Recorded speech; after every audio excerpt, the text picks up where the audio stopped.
go ahead and auto-hide this, why don't we? Okay, I'm gonna grab this one. Nice. Alright. Hey. Welcome, everybody. Let's go ahead and bring up some relaxing music here. Testing the audio. Can everyone hear me all right? Welcome, everyone. Good to see you all. I hope everyone is well. We're just going to have a chill day today. Let's hang out. Let's chat. We're going to sculpt some monsters. We're just going to have a relaxing time here. I think we've all had a pretty stressful past few weeks, so this will just be a nice chance to hang out, relax, and make some beautiful, beautiful monsters. Okay. If you'll give me a moment, I'll just go ahead and load in some more music into our playlist here. How's everyone doing? I'm a big fan of Sculptors. I really like this. It's lightweight, it's fast, it does exactly what I want it to do. Oops, that's not what I wanted. Alright. Look here for Eldritch Horror. The ZBrush office was at my arts college. Cool, cool. Did you learn to use ZBrush? Steven, there isn't really a quick way to get rested. For the amount of work that I've done, it's going to take a lot more than just a day or two to rest and recover. So I'm just going to gear down my pace of work, and I'll be getting back to daily physical training. So I'm going to have to hit that pretty hard because I used to have a rad bod, as the young hip teenagers would say, but now I have a dad bod from sitting at a desk and working hundreds of hours a month. So let's go ahead and fix that. Let's see, what kind of nice music can I put into the playlist here? Let's see. Let's play the Diner song. Diner song, Diner song.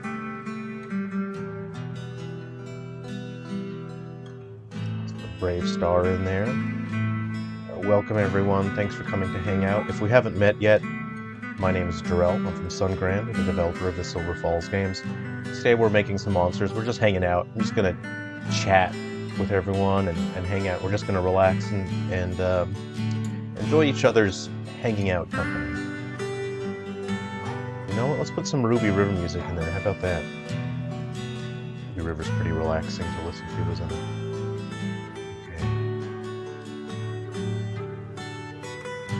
I'm just going to grab the whole Ruby River soundtrack. I'm just going to grab the whole thing. I'm just going to drop it on in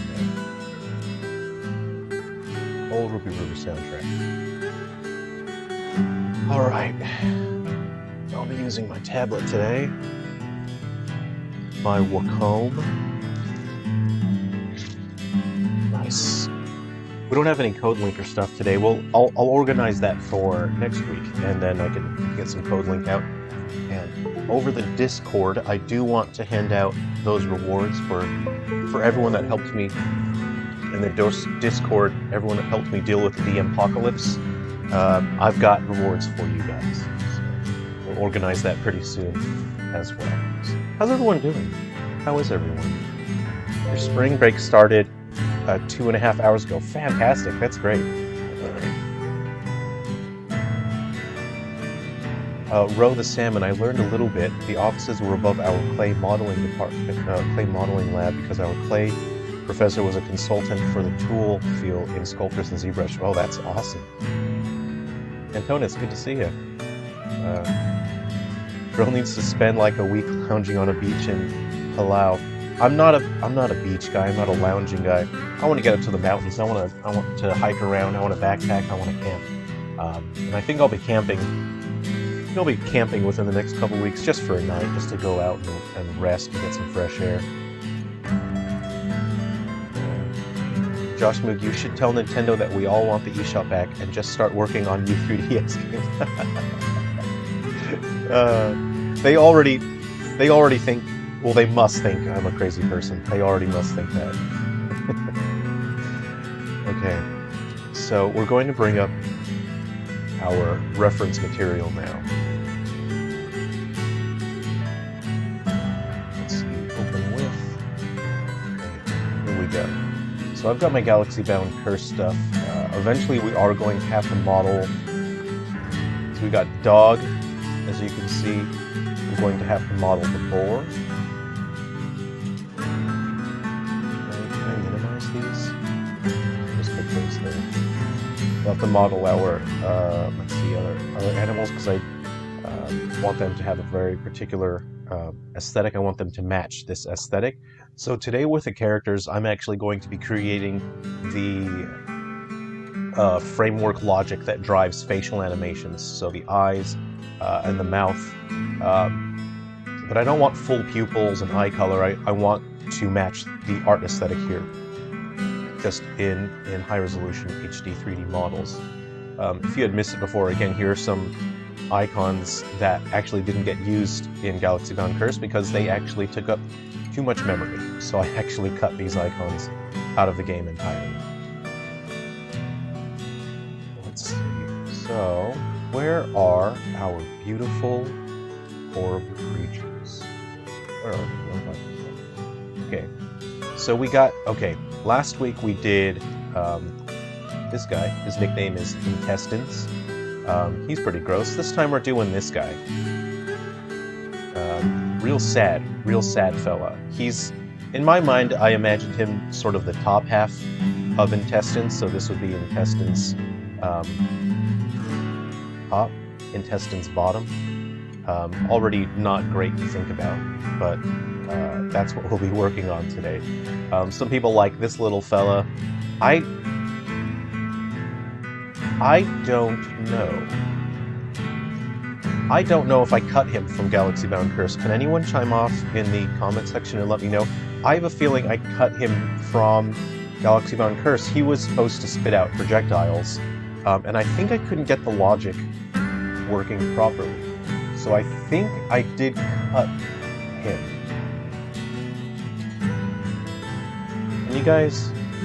Can anyone comment and let me know if he's in the game or not? This fella, 100% I don't remember because I just made like a bunch of video games very quickly. Okay, you don't think he was in? All right, thanks for that, Stephen. You haven't seen a sprite sheet like that in a minute. Well, I like to, when I'm working on sprites, I like to use MS Paint. It's simple. There aren't a lot of tools to help me, so I get to focus on my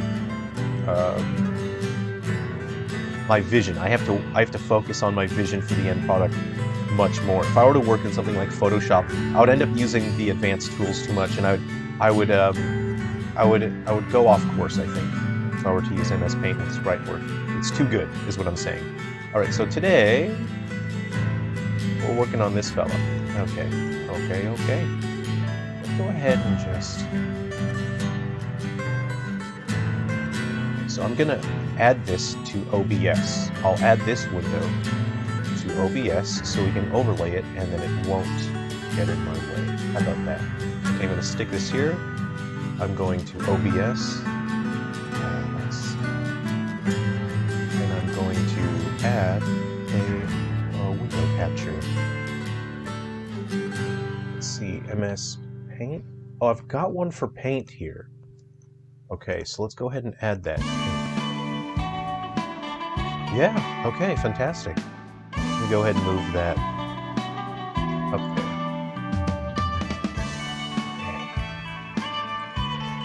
Okay. Let's all just take a deep breath and relax and have a sip of our coffee. Okay.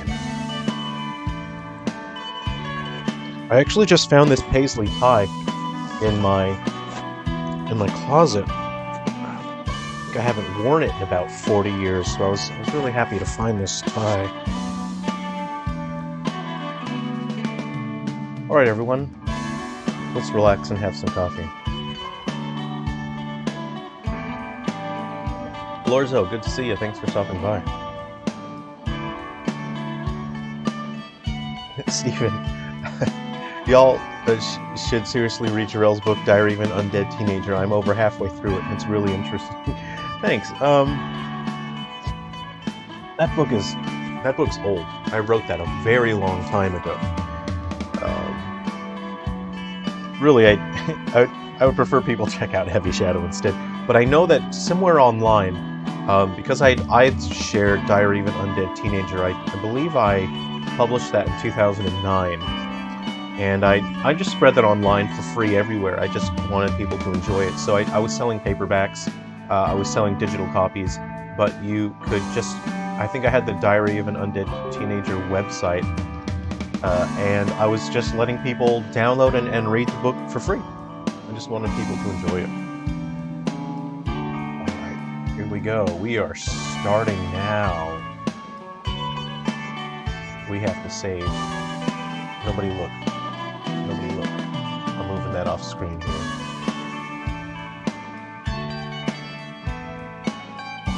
If the music is too loud,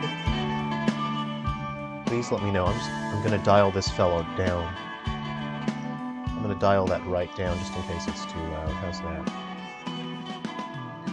Okay, gotta save my project here. GBC.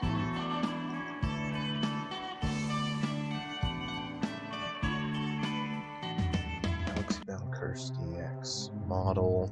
Monster.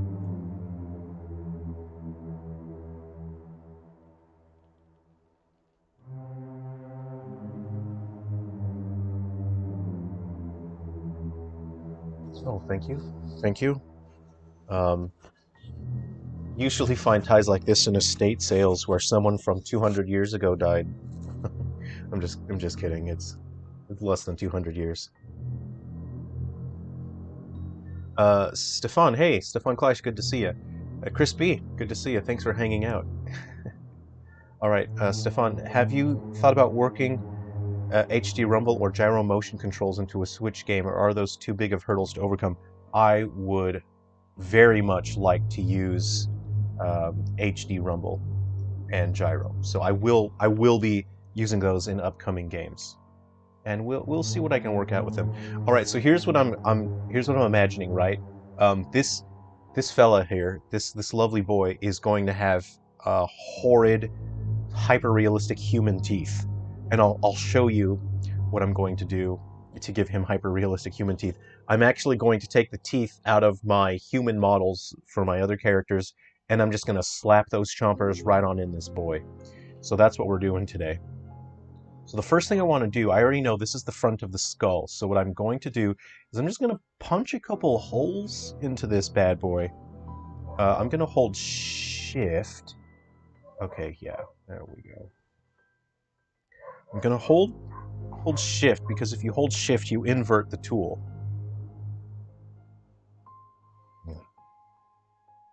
It's not doing 100% what I want it to do. Okay, let's not do that. I'm just gonna use the grab tool for now then. Oh, you know what I think I've done? I think I've clicked on this. Did I go clay mode? No, it's not on clay mode. I'm holding Shift. I'm doing something wrong here. Okay, so I'm just going to use the grab tool, and I'm just gonna mark it out for me, so I know this is where his horrid eye hole sockets are going to be. There we go, a couple horrid eye holes for you.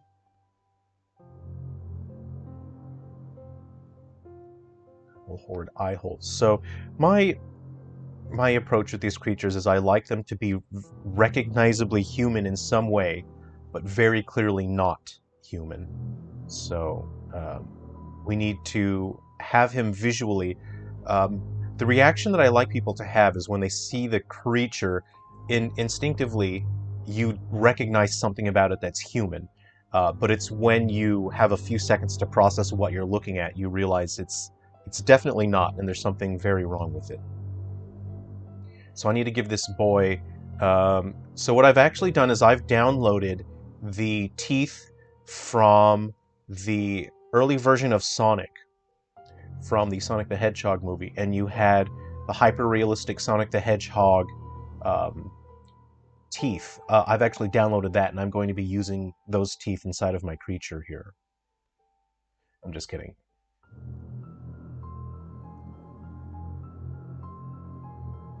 I got another 300 subscribers since the stream Saturday.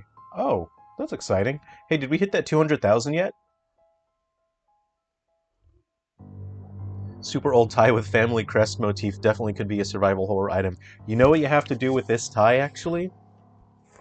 You're supposed to... There's like a projector, right? And you have to turn the projector to face the correct stained glass window. And then you have to put the tie in front of the projector, and then the projector shines the pattern of the tie onto the stained glass window, and then it actually melts the lead lining in the right, only if the pattern lines up on the window, and then that window falls apart, but then you get the individual glass pieces, and then you have to assemble those in like a tanagram shape, and then you build an emblem out of them, and then that's how you unlock the piano room. Everybody knows this. I don't know why I'm telling you this. I feel silly having to explain this to you. Let me fix up my tie here.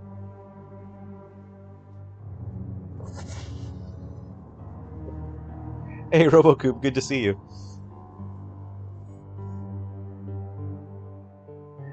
The Spencer family crest silk tie. I'm very much looking forward to Galaxy Bound Curse on Switch. This is something that people have told me for a while, that they just really enjoy the game. They really enjoy Galaxy Bound Curse overall. So here's the thing, right? Okay, so it starts out kind of human looking, but we gotta have room for his chompers, you know? So I'm just grabbing parts here, and I need to imagine that his chompers are going to be much bigger than they should be. They're going to be inappropriately large. So I need to imagine the cheekbones here, and this guy's got to have big old cheekbones for his jaw to extend, but we also need him looking gaunt. You know what I mean? So we gotta have, I'm kind of imagining it's gonna be fleshy there, fleshy all around, but then the teeth are gonna be all wrong. But I need to have flesh here for the jaw mechanism, you know what I mean? So I'm kind of thinking it is going to have to animate. So I have to imagine now that the flesh is going to attach to all this part here. So, okay, so it's mostly flesh. I need to, of course, visualize where the joints and the actual bone structures are going to be. And again, you got to be careful for the pinch here. If you pinch and muck that up, you're going to have a very bad time. So right now I'm just going to go ahead and smoothen this. And we have some pretty soft music, don't we? I am going to turn up the volume on the music. Let's see here.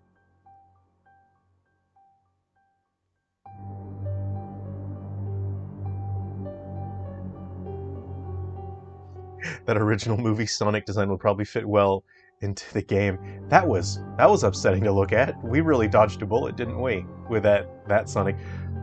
You know what, guys? I'm a massive Sonic the Hedgehog fan.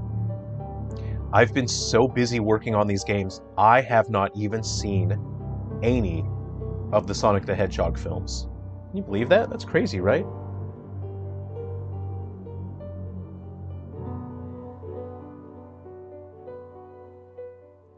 Okay, so... Uh-oh, see, that's what I'm talking about. I actually pinched just there. I have to be hyper aware of that and make sure I don't mess it up.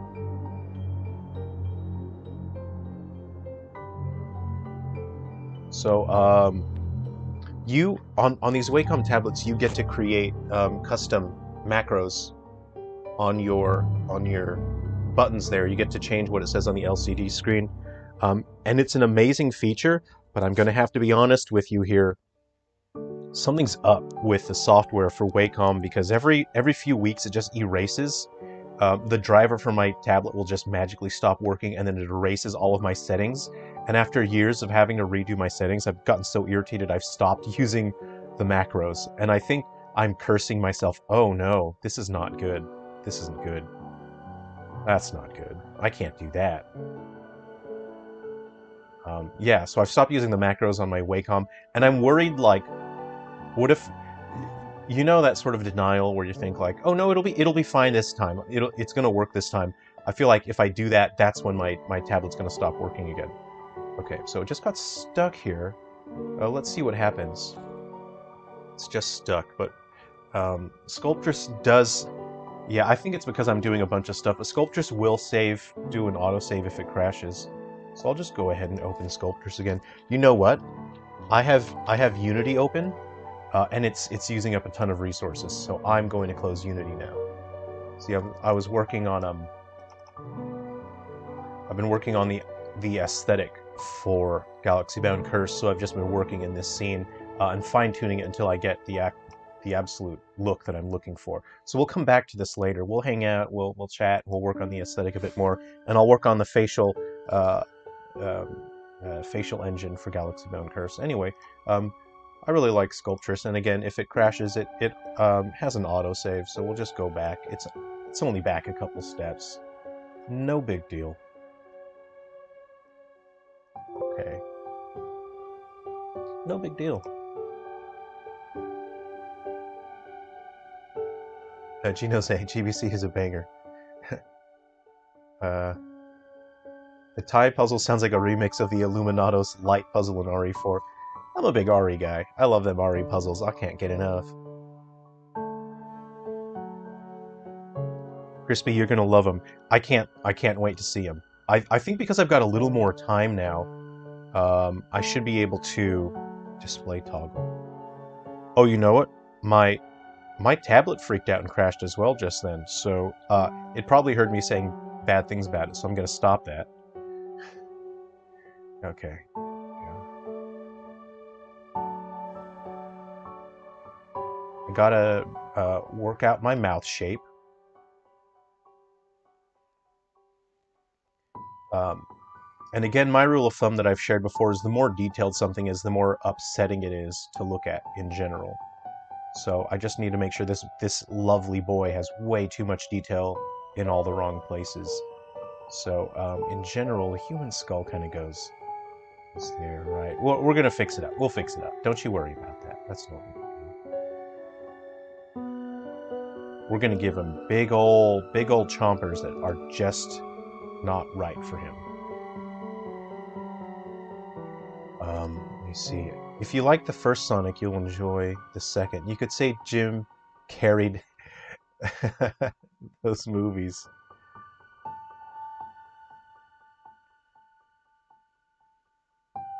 Okay. Oh man, I'm not. Oh. Oh. I don't like that at all. What do you guys think of this so far? How's our lovely boy doing? Yeah, and if you're just checking in, we're creating 3D models for Galaxy Bound Curse for the Nintendo Switch. It'll be a total full remake of Galaxy Bound Curse for the Game Boy Color. Come on. There we got to give him a good slurping hole for slurping. Slurping up them juices. Come on, farther back. There we go. And then I'll be using lighting techniques so that the inside of the mouth won't reflect light. So it'll just appear to be a big old cavernous face hole. There we go. But I need to have space because I want realistic human teeth. So the only way this is going to work, that my vision will work, is if this thing is not human enough. So I need to make sure whatever happens here, it's not human enough, so that the fact that it has human teeth is wrong. It needs to feel very wrong. Okay, which means it should have a nose hole as well, if it's gonna be like that. So let's go ahead and. So what if I hold Shift now? Will that work? What if I go like this? I'm gonna zoom out a little. That's fine. Whatever's. Increase pinch in flight.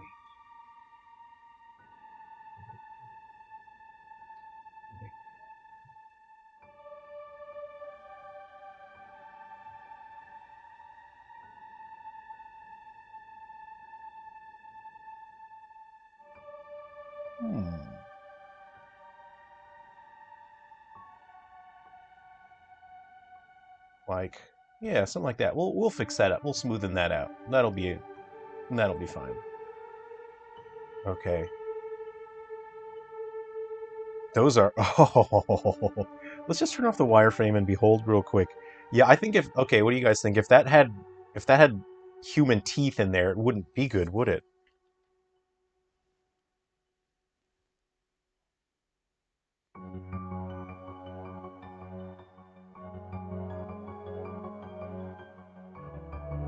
Mario better than Sonic.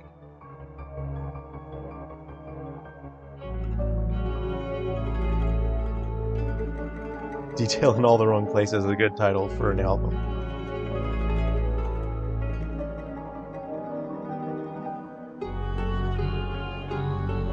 Oh, see, here's what I'm thinking, right? Too many muscles. I'm thinking too many muscles there. Let's go wireframe. We're gonna grab, and then we need to define the temple as well here.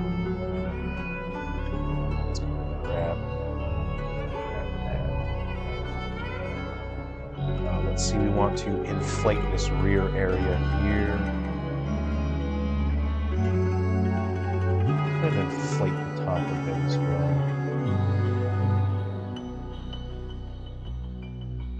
Okay, let's inflate the rear. Okay. I'm looking at the proportions. The proportions are very important here.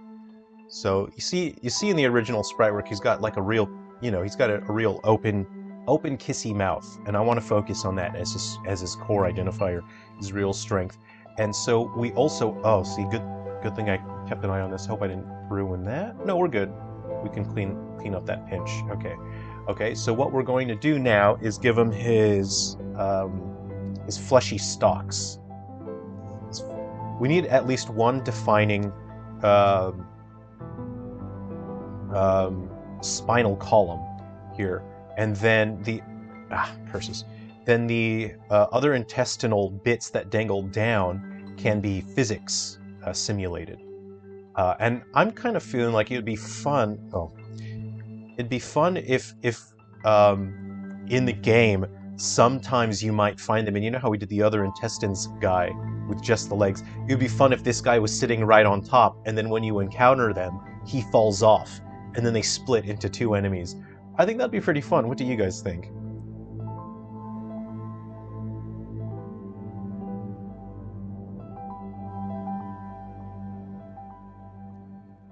Row the Salmon, is it like dynameshing to keep the topology polygons roughly the same size?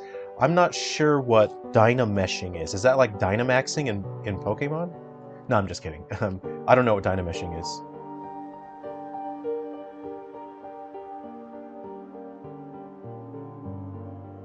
Unpopular opinion, you like the ugly Sonic. Hey, like what you like.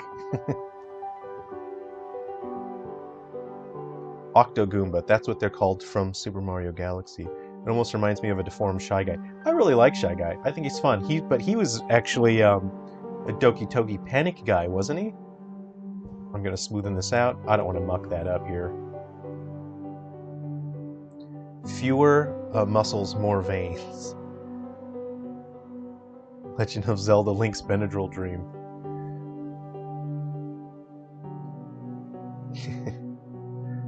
Oh, Luna Knights, hey, good to see you. Hey, you're just in time. We just started. We're only like half an hour in. We're making our real beautiful boy here. All right, see, I'm making his spinal column. So this is his main appendage for getting around, and I'm going to in-engine attach tendrils to them, or not tendrils, intestinal wobbly bits. That's a medical term. You probably might not have heard of it, because I don't get many doctors watching my channel, but they're usually referred to as like dangly bits, stomach bits, inside bits, intestine-y bits. Okay. Steven, you should do that as a scripted first encounter with them to get jump scare shock horror. Well, see, in Galaxy Bound Curse, it wouldn't be that effective because no matter what I do with Galaxy Bound Curse, it's going to be adorable. There's no getting around it, and I understand that concept. So I understood that from the word go. That's why I chose the Game Boy Color as the platform, and even on the Switch, I'm leaning into that even further. So it's no matter what I do, it's going to be adorable. But in future games, when these guys appear in other titles, I think that'd be pretty fun if this was an encounter or a way that you could meet them. Crispy, do you prefer sculpting over box modeling? It depends on what I'm creating. For organic things, 100%, I always go with sculpting. When it comes to non-organic things like weapons, especially the weapons I create for, you know how you have like the, I'll show you some stuff later, how you have the Thunder Gun, Heaven's Door, Blizzard Gun, all of that stuff I use primitive shapes. I guess that's what you mean when you say box modeling. So yeah, it just depends on what I'm working on. I would never ever sculpt a non-organic object, and I would never use like primitive modeling when it comes to organics. Okay, so here's what we need to do now. So I'm looking at the proportions, right? So I got to look at the proportions of my sprite. That needs to be chonkier. Let's go ahead and just reduce. Let's get rid of the wireframe for now. I just want to see. Okay, so I should smoothen out the parts that are a little bit funny here. All right, smoothen out those funny parts. Olorzo, didn't know he was from Doki Doki Panic. I'd have to go back and check Doki Panic. I'm not sure if there was Shy Guy or if it was a different enemy that was like was there first. So is Birdo. Yeah, that's cultural appropriation. Is that okay these days? Are we allowed to just culturally appropriate? I want to turn on my wireframe, and we're going to use the inflate tool now. Okay? Because his spinal column is now too thin. So we are going to thicken that so it looks nice and fleshy. And then we are going to pinch at the top up there, and then I'm going to make it so it looks like it's attached with tendons and veins. Oh, that looks... Oh, no, that looks not nice. I don't like that at all. I don't like that.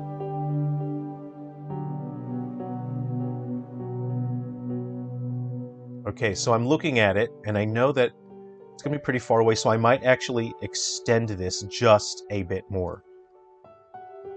So you know who this is supposed to remind us of a little bit? It's supposed to look a little similar to the fella from White Inside Its Umbra with the big pulsating brain. He's got the skull, but this guy crawls on the ground. He's quite different.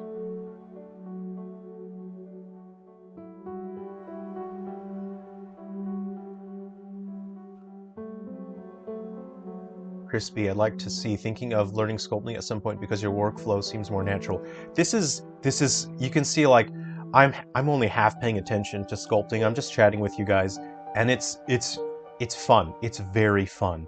I wouldn't ever sculpt without a mouse, and I really like the Intuos 4 because of the wheel.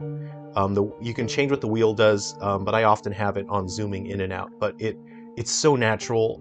It's such a comfortable workflow. And again, Sculptors, and of course ZBrush as well, has pressure sensitivity for your stylus. So you can work very accurately, and it feels so natural. And again, the pressure sensitivity really has a huge deal to do with that. So this is such a comfortable way to work.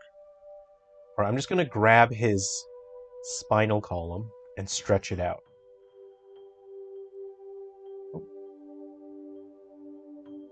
There we go. I'm thinking like that, because this is his main way of getting around. And of course, he's going to be on the ground, so I have to animate this so that he's using it to get around. So I think I'd like his spinal column to be a little longer.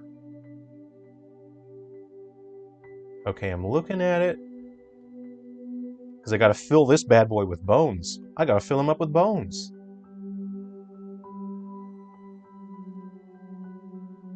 Hold me, Papa. Hold me. Do you love me, Papa? Do you love me now? Okay, so let's go ahead and work on the attachment point. So I will switch to the crease tool. And Sculptress is free. Anyone can download and use Sculptress. But if you want a modern, more supported product, it would be good to go with ZBrush as well. Okay, see? So that is attached in such a way now. Okay, and I want to have tendons and muscles attaching to it.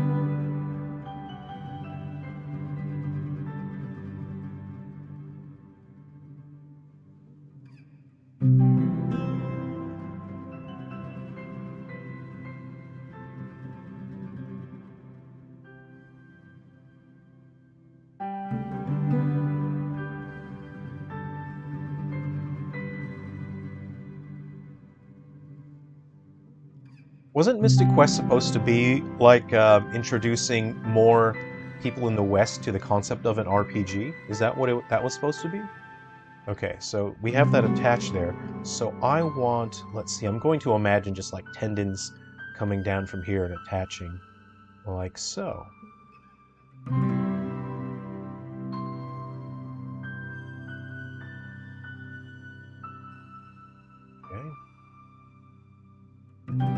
Okay, I have to be really careful here because I could ruin this entirely.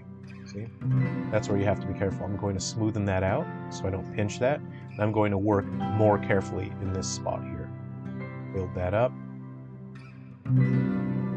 Smoothen it out again. And then build it up again. There we go. We're okay now. We're all right. Nobody worry now. We're okay. See, I think that's grotesque enough. See, this is where I mean detail, too much detail, and now it's becoming more uncomfortable because of this extra detail here. Yep, nice. Okay, very good. So now it looks like there's muscles and veins attached there. Again, I don't want to ruin that with pinch, so I'm just going to. Oh no, I want to smoothen that. Let's go ahead and undo. Smoothen that out. Smooth, and then we'll draw. Oh, good. Let's step out a bit. I might inflate it, actually. I'm ruining it. I'm ruining it. What we need to do is use the grab tool and bring him out. Yeah. Okay, we can fix that up a bit more. And then we'll have one more attachment point back here. So what we'll do is we'll grab here. I think we want to grab here.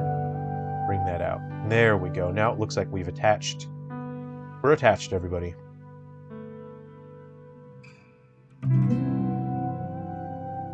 Okay.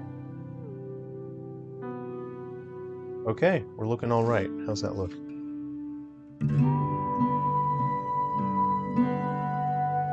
Sculpting them creamy calves and spine stems. I never played through all of Mystic Quest because by the time I found out about Mystic Quest, I already loved the full-scale Final Fantasy. So I'd already played 7, 6, and then I think I played fan translations of 5. I'm sure I played 4 by that point as well. And at that point, Mystic Quest wasn't enough to keep me interested.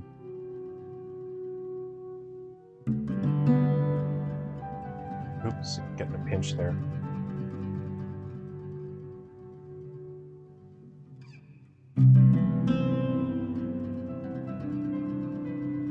Okay, so this looks like it is attached to the body somehow.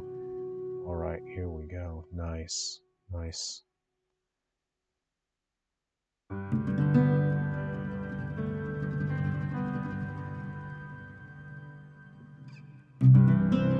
just going to branch out here a little bit.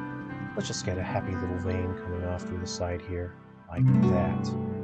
Okay, so I'm actually going to turn off the wireframes just so I can see what's going on with my beautiful boy.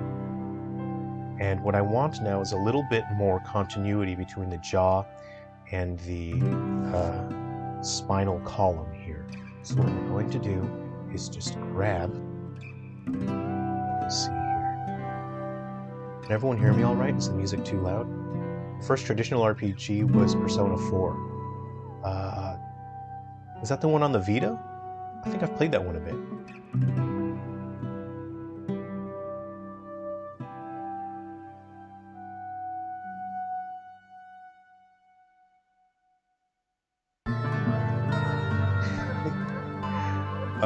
We were all big, no-reading, bad math dum-dums. Square was trying to train us up. But Square, I've already played Final Fantasy VI.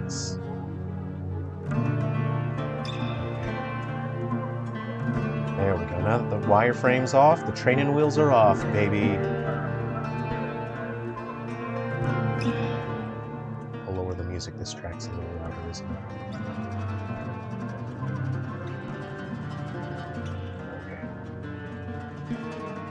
So I want the skull to be attached to the spinal column visually. So now I'm going to work that in here. There we go. So now it'll have a more cohesive look to the design if the jaw is connected to the column here.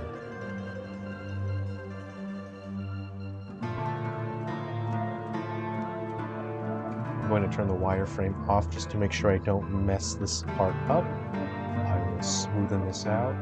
And I'm just going to use the reduce brush and I'll reduce this area. There we go. That will help me avoid any issues. Okay. Let's reduce in there as well. We're going to reduce overall heat. So we actually should do a pass of the reduce brush right now. But I think I want to finish this part first before I do that. Here we go. That's it. There's my beautiful boy. My beautiful son. Be born, my beautiful son.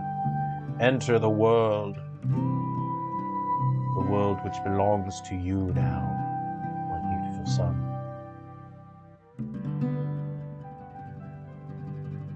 Okay, I'm kind of thinking we need a little bit more on that. Let's go ahead and grab. Okay.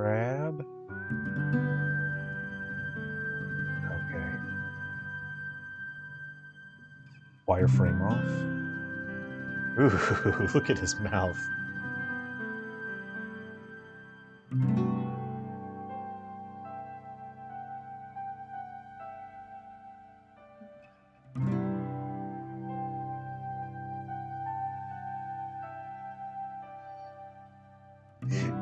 My beautiful boy, behold. There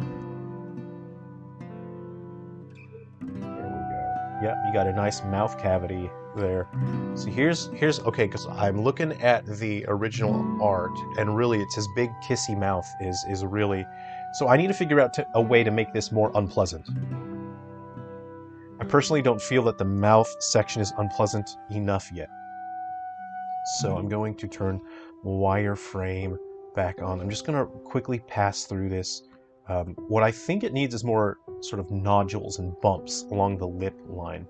And then the teeth are going to come right up to the edges, is what I'm thinking here. Okay.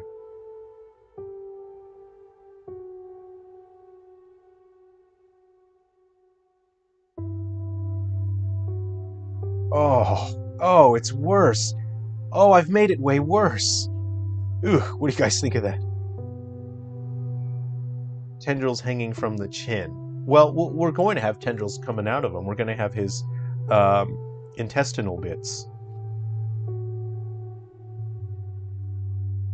Okay, here we go. So we need tendon attachments now. Okay. Alrighty. And we also need to start carving creases as well. But I need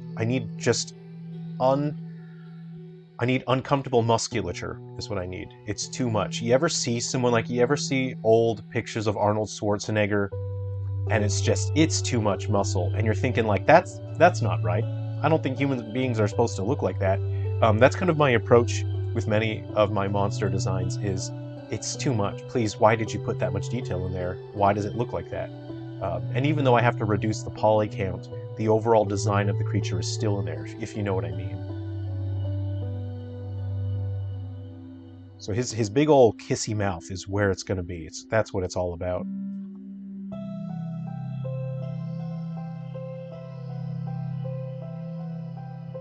Okay. Oh no. Oh dear.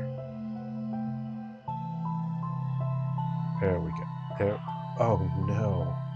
Let's go ahead and turn the wireframe off for a bit. Yep. No. I hate it. I hate it. That's not nice to look at, is it? Mike Garcia, good to see you. Thanks for coming to hang out. Raiko, hey, welcome. Yeah, this is for Galaxy Bound Curse DX on the Switch. So I'm actually gonna just finish up here really quick, just so I can export it, and then we can jam some teeth up in this boy, and we can see what he'll look like with some teeth.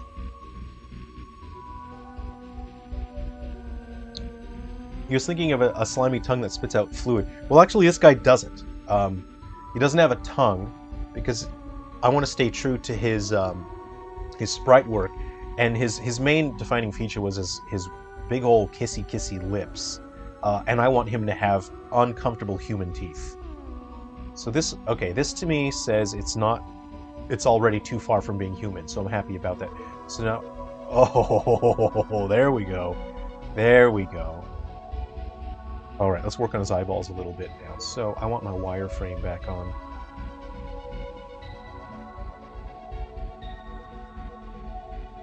I don't want anything to distract from his teeth, and that's what I want people looking at. And you're not going to see it that much in Galaxy Bound Curse. I think it crashed again. Did it crash? I think it crashed. Yeah, it must be... I don't know, maybe OBS is asking for a lot of RAM, I don't know. Sculptress always saves her progress. Raiko, you're still playing Ghoul Busters. Hey, that's awesome. I hope you're enjoying it. Thanks for playing Ghoul Busters. I'm just going to call him Skullcrawl as a nickname for him right now. We were only a couple steps back. No big deal. I think we were right here, weren't we? Okay. Precision mode, display toggle. Oh, you know what's going on? It's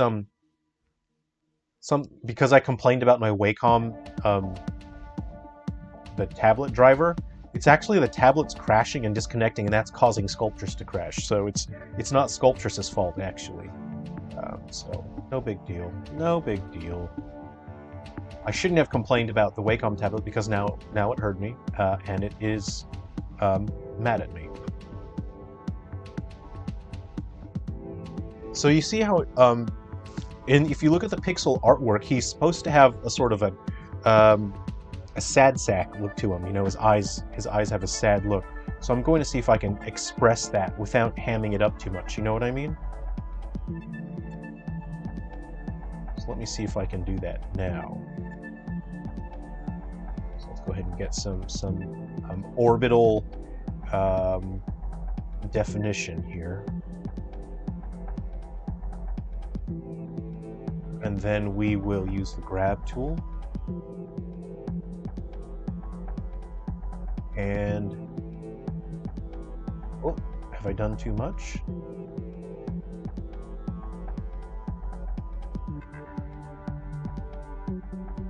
Let's turn off the wireframe. Oh, my beautiful boy. So I'm looking at the sprite work, and I think the eyeballs need to be farther apart now. Okay. Raiko, who's going to be the first to speedrun Ghoul Busters? Good question.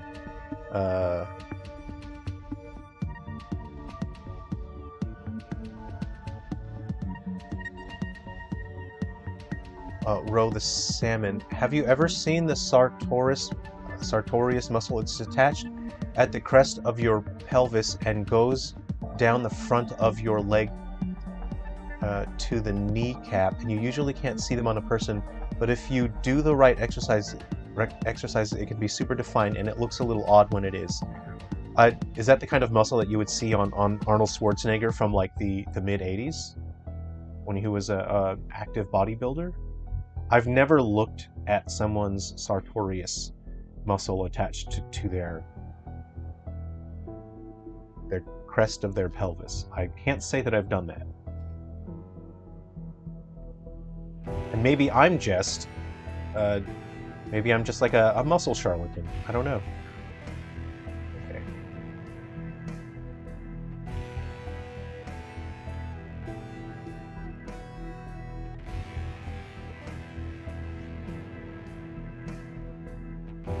Okay, this is looking more and more like what I had in mind now.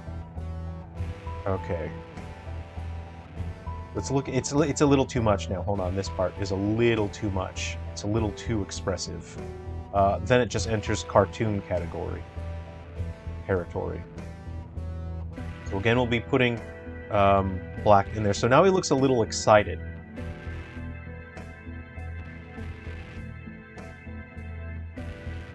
Okay.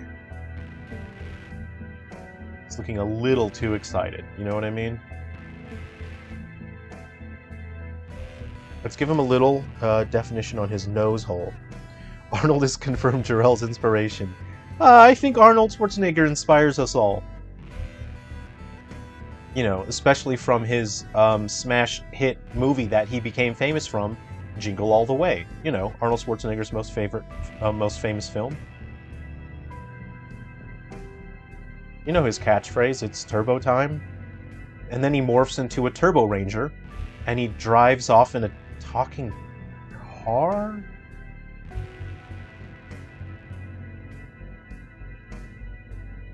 Okay, we're gonna start creasing this fella here. Alright, we're going to our crease tool. Raiko, I'm addicted to Ghoul Busters, LOL. Well, I hope you're looking forward to the patch, the update that's coming for Ghoul Busters, as it's going to add Frontier Busters, that new game mode. And I wanted Frontier Busters included from the beginning, but because I was developing all the other games, I had to delay Frontier Busters and plan to add it in an update afterwards. Otherwise, if I wasn't developing all the other titles, Ghoul Busters would have launched a little later, and it would have had Frontier Busters in it. Okay, so I'm just going to define some creases here to help give a sense of musculature and tendons. So I might drag that nose hole down a little bit. I'll think about it. I'm thinking about it. Remember, everyone hit the save button every once in a while, why don't ya?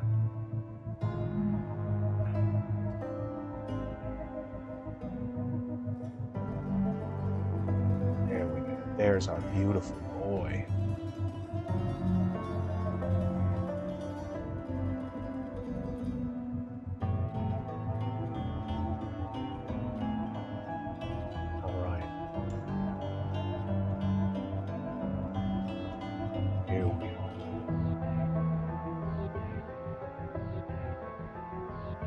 Ooh, yeah, that's gross back there. There we go. How are we looking? How are we going here?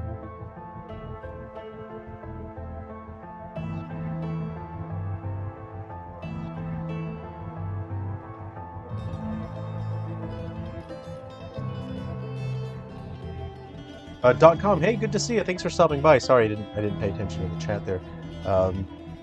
Thanks, good to see you. .com. Mike Garcia, you have to be the best dressed game dev ever. You know, I've said it before. I've only got two different kinds of clothes in my closet there, and it's waistcoats and ties and plaid shirts, and that's all I've got. I don't have anything in between. Oh, hey, so the Silver Falls shop, I'm working on. I'm waiting on some proofs to be delivered before I confirm certain items like hats, things that are embroidered. I need to wait for the proofs of those to make sure they embroider the logos and the designs on the hats properly. But within the next couple days, I will be opening the Silver Falls shop, so I hope you're looking forward to that. Look at our beautiful boy. This is our son. I am Geppetto, and this is my beautiful boy. And one day, if he gives people enough smooches with his hyper-realistic human teeth, then he will become a real boy.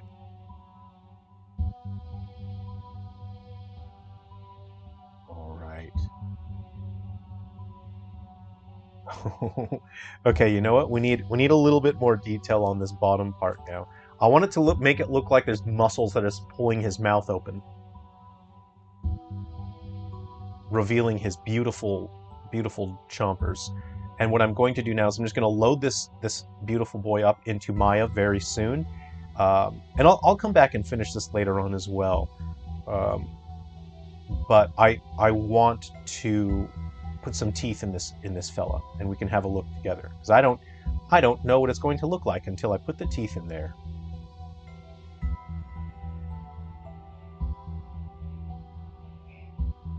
See, that's too much detail, and that's exactly what I want. Okay, so I just want to grab now. Oh, hold on, let me just crease in this area first. Crease. There we go. See, if I don't know, you might have noticed I'm not trying to be super fun or entertaining today. I've had a very long past couple months, and I just want to vibe with you guys. I just want to relax for a bit. Let's go back to the let's just play some relaxing music. Chris Davis, hey, good to see you. Thanks for coming to hang out. Mike Garcia, you don't like Patreon. Would I turn on subscriptions? How do I... I'll look into it since you've asked. I don't know anything about subscriptions on YouTube, but I'll turn it on because you've asked. I'll look into that. I don't know how to do it, but I'll look it up.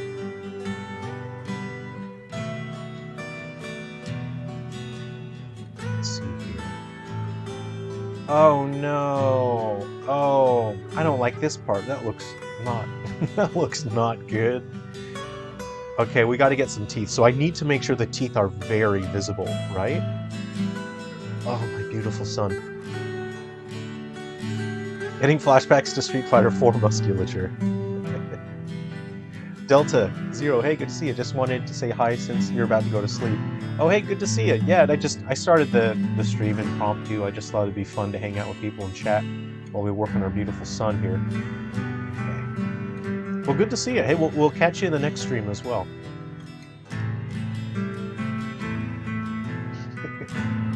Oh. You know what? They need to extend into the mouth a little more. That's what I'm realizing. They need to go in. Okay. So I want to... I'm going to expand it a bit. Because the... Okay. Let's see. Scale. I hope I don't mess this up here. Oh no! Oh no! Oh. Papa. Hold me, Papa. Okay. Yeah. Alright. I think we're getting there. Guys, I think we're getting pretty close.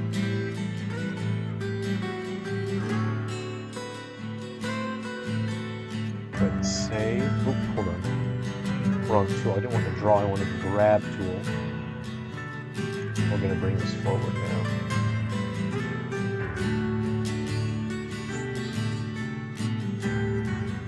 So I want him to look like a little bit more of a sad sack. If you look at the idea in the sprite work is he doesn't look very happy, right? He should look like he's in pain.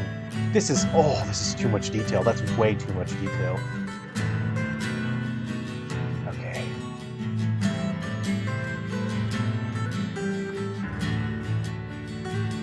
Okay, so I want to make sure... Oh yeah, you'll see them chompers that are in there. Okay, are you guys ready now? So what I'm going to do, I'm not done with this, right? But this is just going to be a quick test. I'm going to stick this guy in Maya in a couple minutes, and then we'll put some teeth in here. Okay, so I'll open Maya now because it takes a moment to open. I'll just run that. Okay, you guys ready to see some pearly whites? Oh man, I could totally be Filipino Gus Ironcock if you get that shirt. Yeah! That shirt's gonna be there when the shop opens. You can pick that shirt up right away.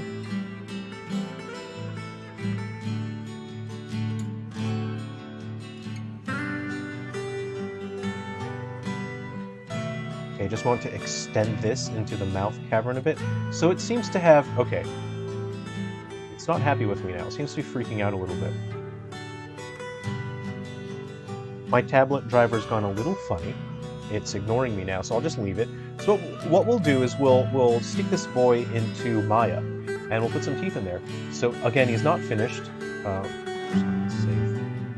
I'll just save it as S2 now, as sort of a save state, a checkpoint. Cool. Okay, let's export this fun fella. I don't know, there's just a nickname, Skull Crawl Test. Okay? Alright. What do you guys think? And again, programmatically. So like, I want to add just a little bit more detail to the spinal cord, and I want to add a bit more detail back here as well.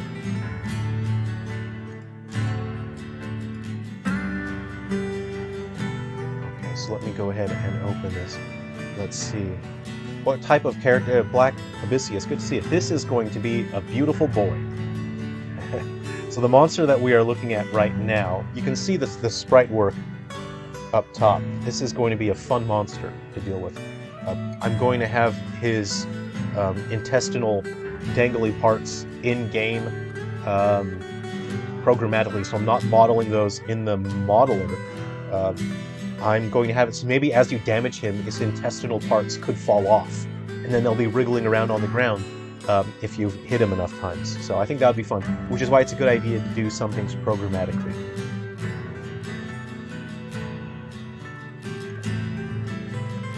It looks sad. Good. Yeah, this is, so we're taking this pixel art and we're turning him into an HD creature, so now he can appear in other Silver Falls games. So let's go ahead and grab his 3D model, and we're going to drop it into Maya. But first, so I need to get some teeth, right? So I'm just going to find my character model and borrow someone's teeth. So if you just give me a moment here, let's see. I'm going to open just a normal human. It doesn't matter which human, because all humans taste the same, and that's why it doesn't matter which human.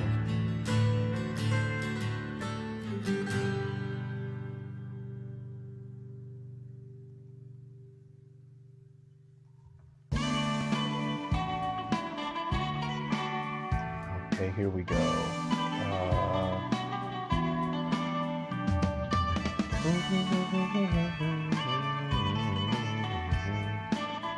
Okay, what do we got?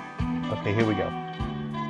Is everyone ready? Okay, here's what we're gonna do. So I'm setting my Wacom tablet aside. What does it mean? What does it mean, Precious? I've selected the wrong thing here. That's what I've done.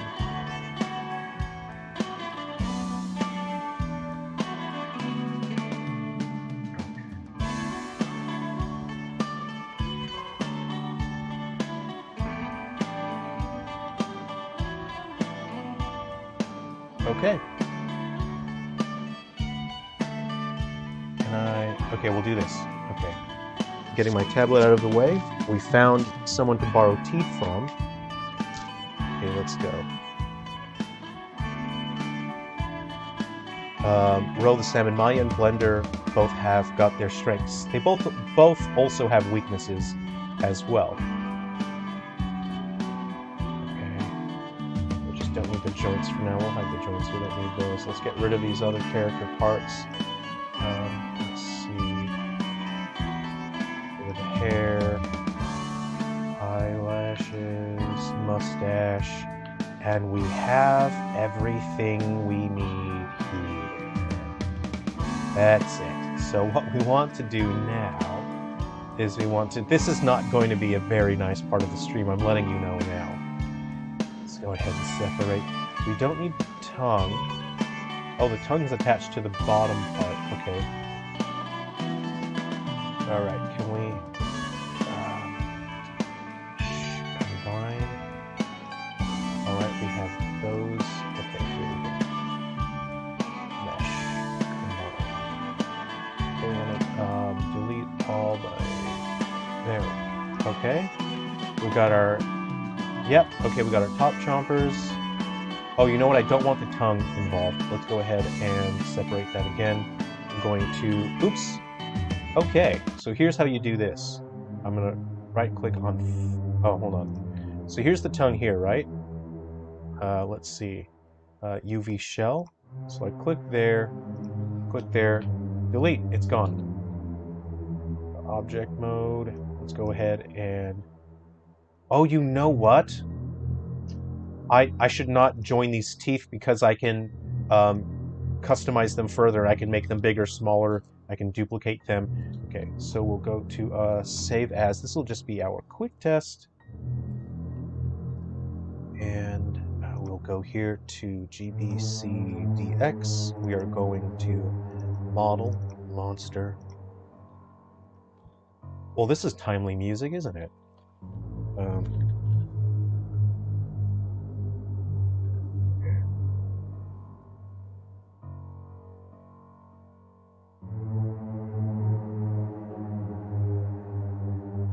Stephen Deck. Oh, you're bringing up Diary of an Undead Teenager lore, aren't you?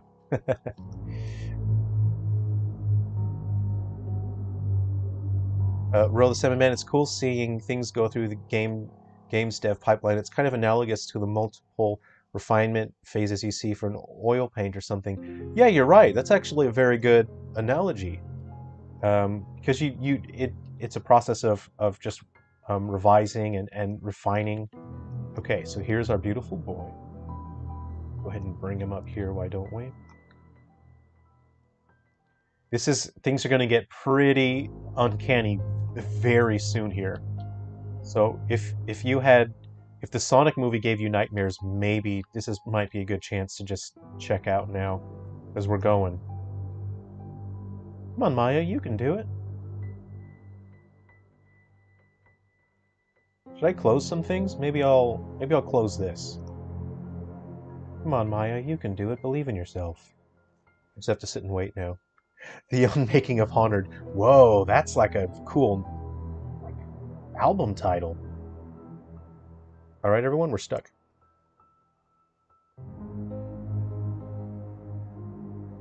Lorzo, I really liked the Last of Us vid. In short, I learned that managing memory is the most important thing in game development. I'm glad you liked the video. It's a bummer seeing games launch like that. It really sucks. I don't want to see games launch like that. I want to see studios succeed and flourish. And it's a bummer that the Last of Us remake on PC ended up like that. Real bummer. Okay. So what happened here? I think I had symmetry on, and I'm going to undo that because I think I've messed something up here. Undo, please. We might have to simplify it actually because it's okay. Hold on. It's Maya's struggling a little bit here.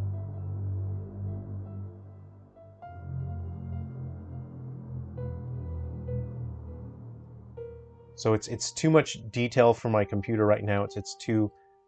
I'll just do it again. Hold on. I'll export it again.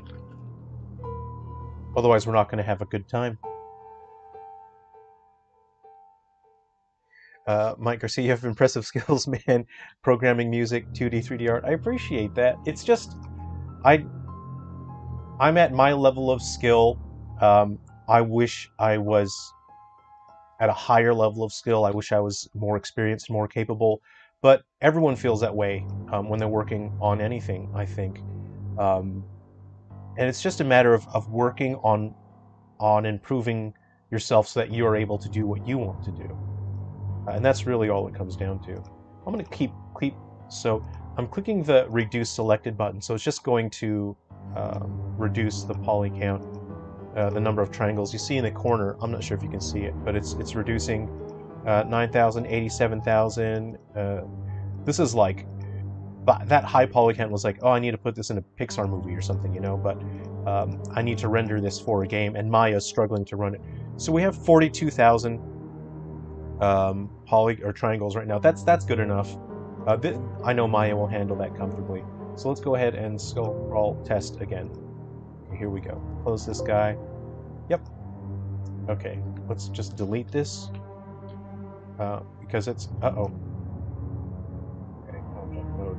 Delete that, and we'll bring in the new one. And it'll be lower poly count, so we can work with it much more efficiently. Here we go. Okay, here we go. Yeah, I think if you hadn't seen my The Last of Us video, really, based on my analysis, I believe the issues are coming from trying to stream in assets in real time, and that gets rid of loading screens, but the developers who ported the game were not able to take into account all the different hardware people would be using, and so computers are not streaming the assets at the same way that PS5 would stream in the assets, and that's causing the hair cards to be wrong. It's causing characters to go blackface, and it's causing animations to be very wrong. Okay, so I'm just going to slide this fella back a little bit, and we're going to give him... Oh no, this is not good, is it? This isn't going to be good at all. Here we go. Oh, okay. I hate... I hate it already. I hate this.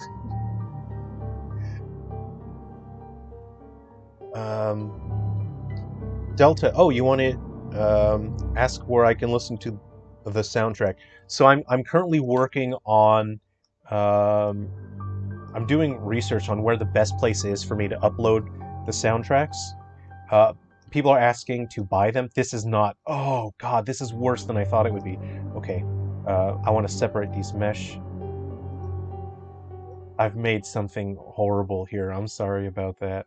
We're going to separate these pieces, and what we're going to do now is vertices.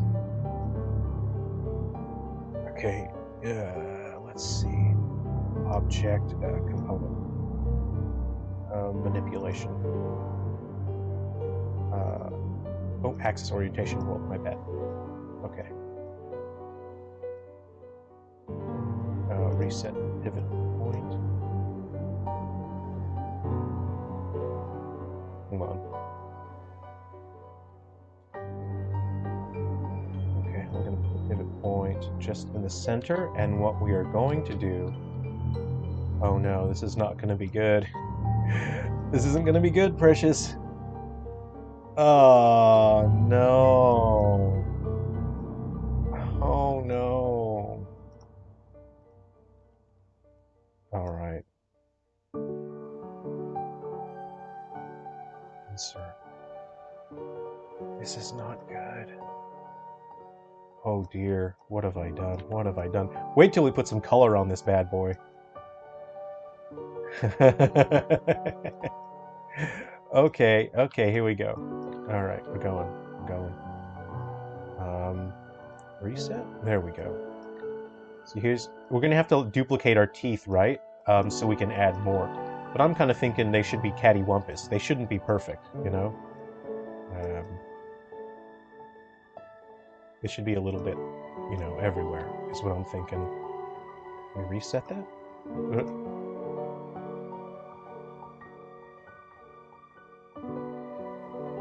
Oh no. Oh no. How are we looking, guys? What do you think of this? What do you think of our beautiful boy so far? I'm gonna have to duplicate some of these teeth later and then fill in the gaps, I think.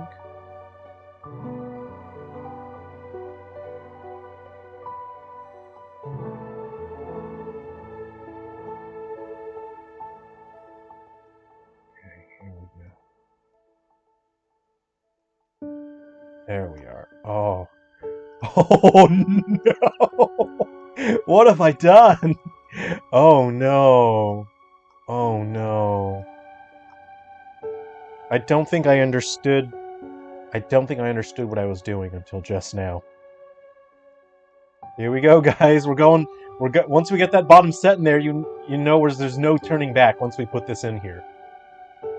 I want a little bit of a forward bite, I'm thinking. Oh! Oh no! What have I done? What have I done? Black Abyssius, you do breakdown videos on technical side of games. Hi, Black Abyssius, yeah. I've done 2 so far, and people have been asking me for more, so I'll be happy to do that. I've done one on Pokemon Scarlet and Violet, and one for The Last of Us remake on PC. And I go over... I don't do a reaction or a review. I try to offer insight onto what went wrong that caused the games to not work the way that they really should be working. Okay, here's what I'm thinking, right? I'm thinking it's gotta go like that as well. Oh, this isn't good. This is not good. What I have done is bad. I've done something bad. Okay. You know, bring it on in.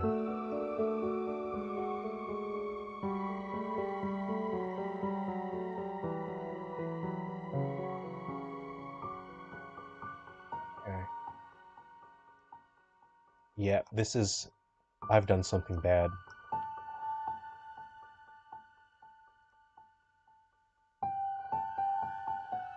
Oh no, I've made it worse! Oh no!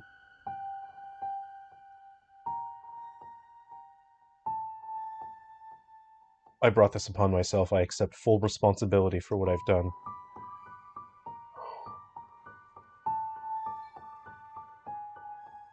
School photo day.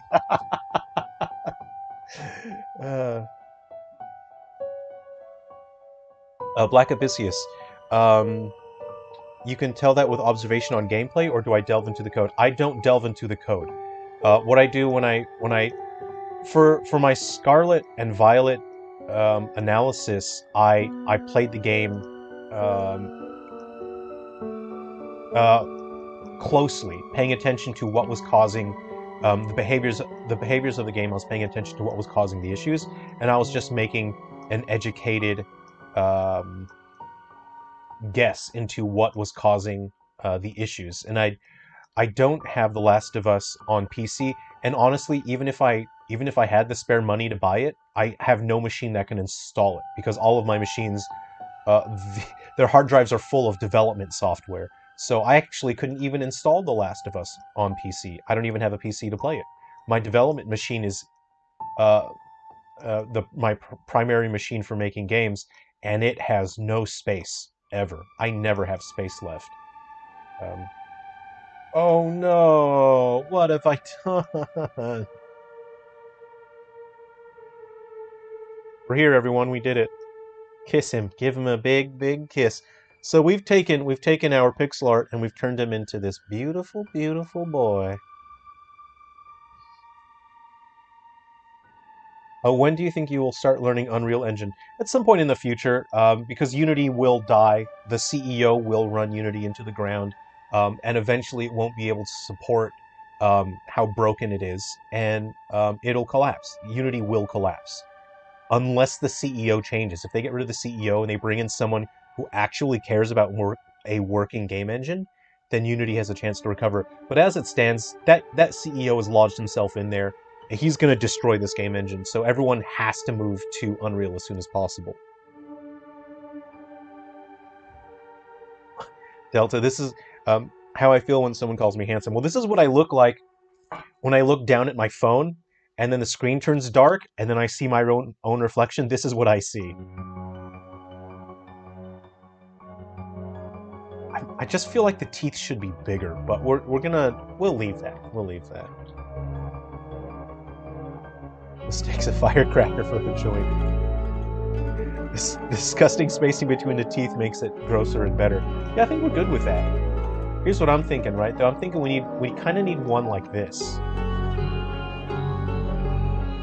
We need one, just a real narrow one like that. There we go. Oh. Oh, I've done it. I've done it. Okay, we're gonna go back to the sculpt, and then we'll just optimize a little bit. We'll leave our handsome boy here, actually, just so we can see him. Here's our handsome friend. We'll go back to sculptures and we'll work a bit more. Hello, handsome friend. Alright, back to sculptress. So I need to optimize this guy. So what I want to do now is finish the details on him, and then I'm going to optimize the poly count, or the triangle count. Where did my, There we are. Ah, my beautiful boy. Open. Oh, we're on S2 now. Okay, back to the drawing tablet. Switching places here. Black Abyssius, nice, on board with reviews. I'll be sure to check him out. Hey, thanks for that. I'm going to do more games as well. Yeah, there's so many reviews. There's no point in me doing reviews of anything, and I'm not interested in criticism and making fun of things. I'm not real big onto negativity, but I think it's interesting to try to figure out why games are not working and why they're not doing the thing they're supposed to do. Okay, so I'm going to grab. Let's do some grabbing here. There we go. Now I noticed in the sculpt, you see like the top of the palette, it comes down too far, so I'm going to lift the palette, which is important for when you're singing. You know, something I learned in choirs, you have to lift your palate for your vowel sounds. You don't want your vowel sounds coming out of the back of your throat. You know, you want them to be produced with a pure vowel sound to feel like it's coming from higher up in your vocal space, I suppose, your face space, if you will. Okay, so I think I'm looking at that, right? I'm looking at it. I think I need to lower this part here. That's what I think.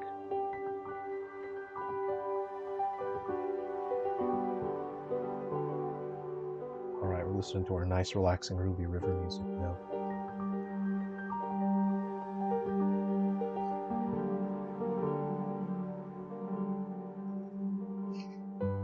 That's a face. That's a handsome, 10 out of 10 handsome boy. Triangle, hey, good to see you. Thanks for coming to hang out. We're just relaxing here. We're just hanging out. We're sculpting a beautiful boy. This is our new son. Spiral Light, good to see you. Holy poop, we got to get you a Steam Deck. I appreciate that. I'd prefer people spend their money on themselves and buy themselves a game or take yourselves on a road trip. You know, something nice for you. You promised original Sonic movie teeth. You delivered original Sonic movie teeth. I'm actually gonna go on like Turbo Squid later on or whatever, and I'm gonna see if someone has original movie Sonic, and I'm gonna see if I can just buy a model for that. Okay. I have to animate this fellow too with his kissy-lipped chompers now. It looks how I imagined a runner's face. Well, you know what's interesting, Stephen? I'm not saying that, you know, I contributed a bunch to zombie culture, but I know that people were reading my book in 2009, 2010, and afterwards when I launched it, and I know that the my book was free and people all over were reading it. And what I tried to do with Diary of an Undead Teenager, I tried to do things that I had not seen in the zombie space yet. Look, no, I don't want to do that.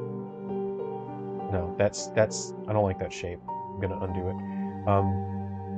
I was trying to do things because we were at that point in zombie stuff. We were getting a lot of the same things again and again. I had rented one day. I'd gone to Hollywood Video, no Blockbuster, and I had rented as like 10 zombie movies, and they were all basically the exact same thing. It was very boring to me. So with Diary of an Undead Teenager, I wanted to do something new. I had ideas, and I wanted to introduce new concepts that I hadn't seen with zombie stuff. So that was my intention with Diary of an Undead Teenager. And I know that people had read it because for a while I was like attending some like events and like zombie walks. You know, like that was popular for a while, like people going into the city, and there were people that had recognized me, and that asked, you know, are you, you know, that guy? And so I know that people were reading Diary of an Undead Teenager, and I know that people recognize it.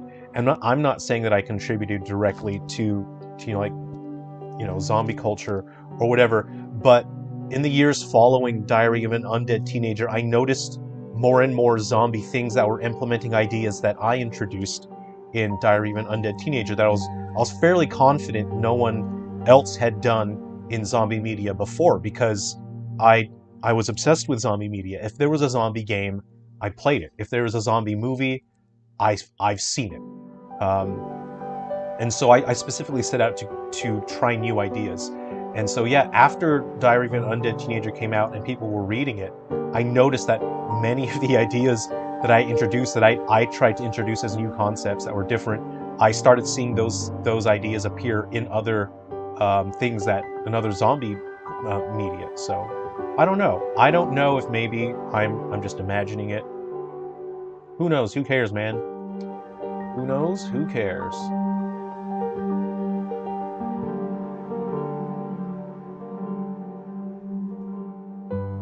Okay, so what we're going to do is just, all we need now is a little bit more detail on the spinal cord, and then we're going to start optimizing. And then our beautiful boy's good to go.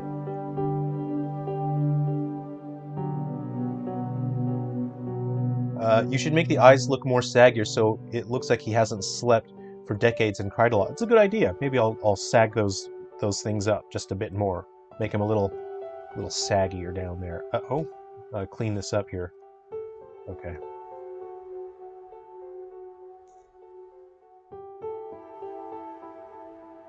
Luprina Wolf, hey, welcome. Good to see you. Taking an animation course in college, and we're messing around with making models. It's much harder than one would think. Major respect. It's when you're anything that you're doing for the first time that you're new to. It's going to be difficult because you're learning a new concept.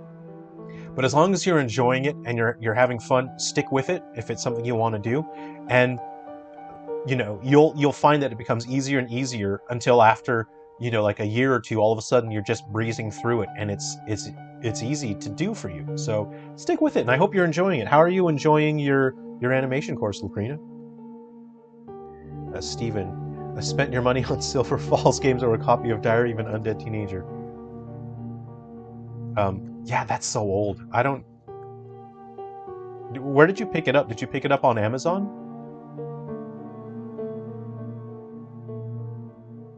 Okay, so I think that's pretty good. We're gonna call it. So what I'm going to do now is save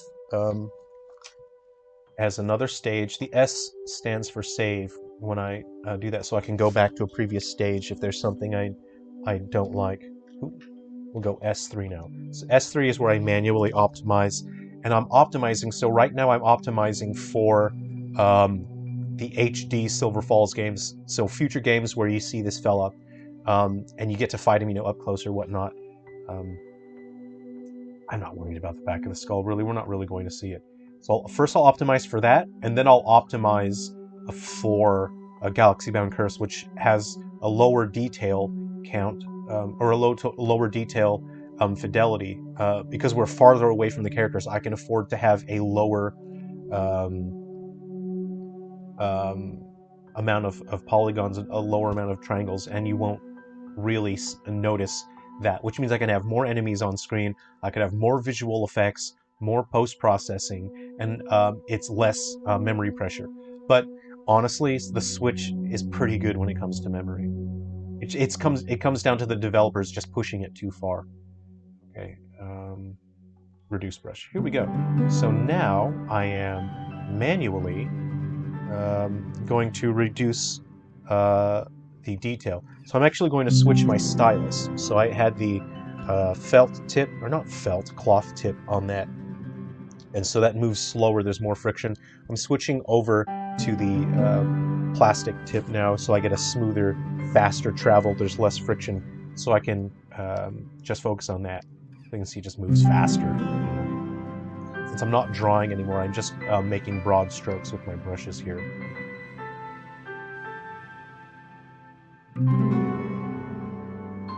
Might just lower the music in case it's too loud.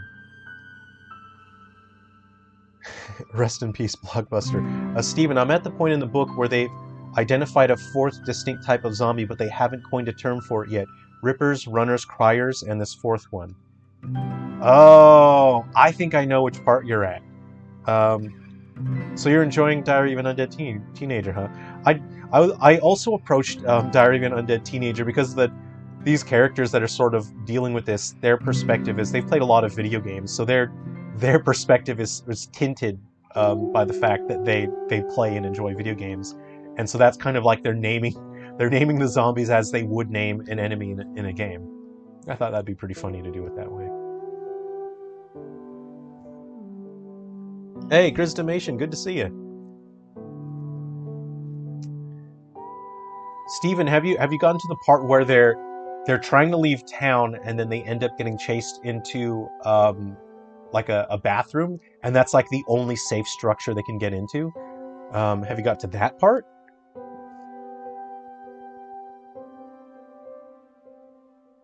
Luprina Wolf, it's hard.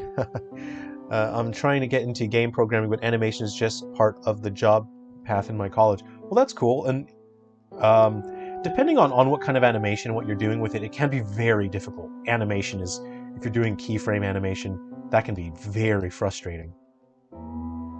But yeah, I hope you have a lot of fun. I hope you get all the way through your programming course. Just stick with it, even if it's frustrating and difficult. In my course that I took in college, our tests, we weren't allowed to use the internet, and we were not allowed to use any reference material. So we had to know everything. So our teachers were pretty brutal. So they gave us a prompt, and we would have to create programs from scratch during the test, during the practical exam. And it was, you had to know everything, and you had to make a program without any help. Okay, this is my beautiful boy. So if you have a look at the triangle count, I'm at 109,000, okay? So I need to determine the best spot to reduce quality. So usually, if you have a hole, it's best to reduce the quality inside your hole. Please don't take that out of context. So I'm just going to reduce the quality of the inside of my hole, mouth hole. Okay, and I know that I'm going to have the metallic map set up so this part does not reflect light, so it's just a big old cavern. See, this is too much detail, so I'm just searching out spots where I know the player isn't probably going to see him that much, and I'm going to reduce the detail there. I really like the detail reduce brush. It's really a great tool here. Okay. And now underneath here, that's it. There we go.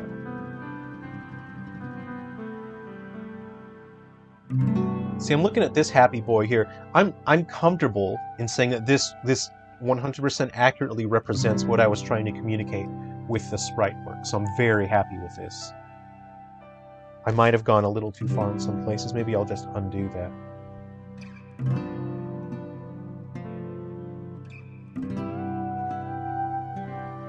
Black Abysses, it gets easier. Over time it gets easier, but you have to do it every day. Some character from BoJack Horseman. I've heard people love that show, but I've not seen it. But then again, I haven't seen so many shows because I've been so busy working. What network is that on? Is that a Netflix show? BoJack?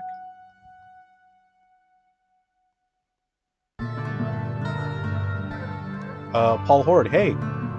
Welcome. Howdy, thanks for coming to hang out on the stream. About to watch the Super Mario movie, just stopped in to say hi. Hey, enjoy the movie, and please don't spoils anything. If Yoshi dies, don't spoil it for us. Right, is Yoshi in I can't recall from I can't recall in any of the trailers of Yoshi's in it. I've got some pinch back here. I really hope I can fix this. Yeah, we got it. We're using the reduce brush. I think we got it. Yeah, fixed it. Fixed it. Cool. We're good. Don't worry. Good estimation, we are animators. Animation is something that I need to spend more skill points on. Like that's tough. It's time consuming. It's difficult, and it's doing this funny thing where now it's ignoring my inputs again. So I will just go ahead and I'll unplug my tablet and plug it back in and see if that fixes it.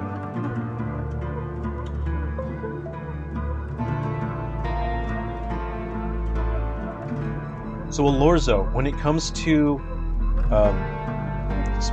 when it comes to anything video game related, 3D modeling, animating, any of that stuff, that's all self-taught.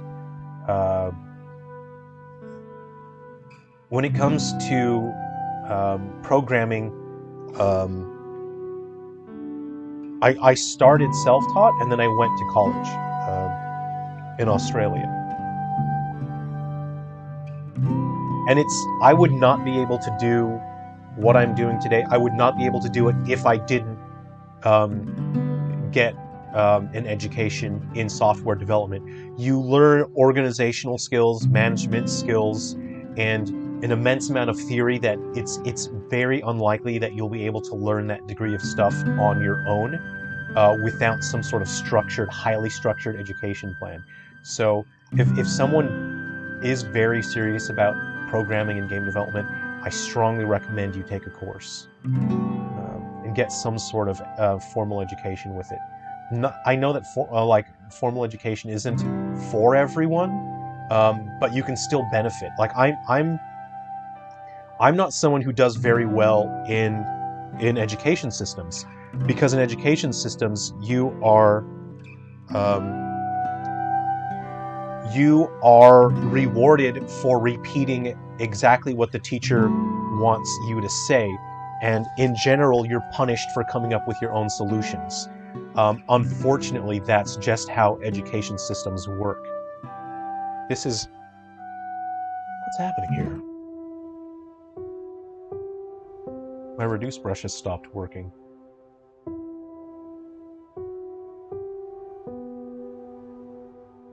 Okay, it's working again. So yeah, so for me personally, I don't do well in education systems because I'm often looking for my own solutions, and I try to find solutions that make sense to me, that I think are more efficient, and that have the potential to be better. And in any education system that I've been in, I've always been punished for that. Even in my programming course that I have a cert for in software development, every day I was basically punished and reprimanded by the teachers because I kept coming up with my own solutions, and they said, no, do it the exact way we told you to do it in the book. And my explanation was, we already know how to do it by the book. Everyone here clearly knows how to do it by the book. How are any of us going to benefit if we just repeat that? What happens in the real world when we have a situation where the answer is not in the book? So I was constantly trying to find ways to do things differently that made more sense to me. And out of anyone that was in my programming course, I'm the only one that stayed in game development, got into game development, and I think the vast majority of them moved on to other paths. I know one person that I went to that course with is working in software development. We stay in touch, we're good friends, but I think everyone else isn't doing anything software related. So, you know, I understand it's not for everyone, but try, because again, you know, those education systems, they don't fit me as an individual, but I still benefited immensely, even though they're not really catered towards people like me. So, and I know some people will say, oh, you know, school isn't for me. School is for you. Even if you don't get 100% of the benefit out of it, you will still get significant benefit from an education system.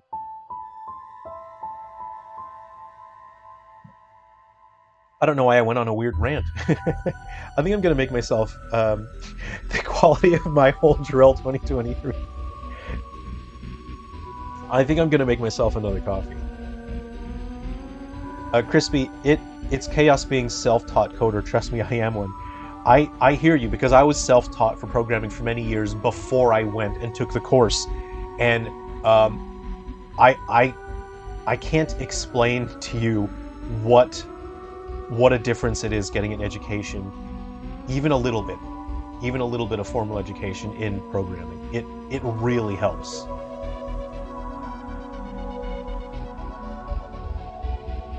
Grizdamation, looking forward to the Silverfall Switch titles. Thank you for that. I'm working as hard as I can, but I don't have to rush the way that I rushed these 3DS and Wii U games. I think I'll be able to live like a normal person for the most part, which would be pretty nice. I'm looking forward to that. Well, I don't want to kill the detail too much over there. We're at 33. So I'm going based on what I know Unity can handle very comfortably. Unity can handle like a skinned mesh, like an animated thing. 33,000 is very easy. That's a piece of cake for Unity. But I just want to dial it down a little bit more. And of course, I'm going to reduce it even further when it's running in engine. But, you know, if I do pre-renders, I want the models to look really nice. So who did we... Delta, you said you wanted the eyes more saggy. How about let's give them some bigger sacks here. Like this. More sacks. I will sag it down. How about that? Is that enough? Is that saggy enough for you? There we go. There we go. That's a wonderful friend. And then we'll just go ahead and reduce, and we'll get a reasonable amount of detail in there. Oh, we've gone to 35. I want it closer to 30. Let's get close to 30,000 triangles, why don't we? So let's go ahead and shave off 4,000 more if we can. And I think what I have to do is turn off asymmetry, otherwise it kind of freaks out. Oh, look at all these triangles! I don't even work on this hole yet. There we go. We can work on this hole for a while. Have I got... Nah, there's not 4,000 in there for us. Where can I get just a couple more? I'm just trying to claim some of my triangles back. I want 1,000 more triangles. And then we're gonna call it. Okay. Hey, okay, yeah, we're there. We are there. We are at 28. Nice. Nice, okay. So I'm going to save it, and then let's paint this. Let's paint him. Let's paint our beautiful boy. Okay. Oh, we're going to stage 4 now. Stage 4. Oop, what have I done? We're going to paint. Paint. I think it crashes. I think it might crash if I go to 2048. Let's do it anyway. Let's try that. Type mapping. 2048, we're going to turn off symmetry and we'll start painting it. Alorso, that's what happened to me. Nearly everything I learned was after high school. It's so true. Black Abyssius, what are you reducing? I'm reducing the triangle count. So the more triangles, the more polygons you have, the more difficult it becomes for the game engine to render your 3D model. The less polygons you have, then the faster your game will run, basically. And if you have a very high poly count, that's when the game starts to stutter and your frame rate drops. Lorso, I went to tech school to learn how to work on PCs. Didn't go down that path, but hugely helpful in understanding how tech works. Yeah, even if you don't benefit from the course the way that it's intended, you can still benefit. There's plenty to learn. Yeah. Gotta go. All the best, everyone. Hey, take care, Chris B. Thanks for hanging out. Good to see you.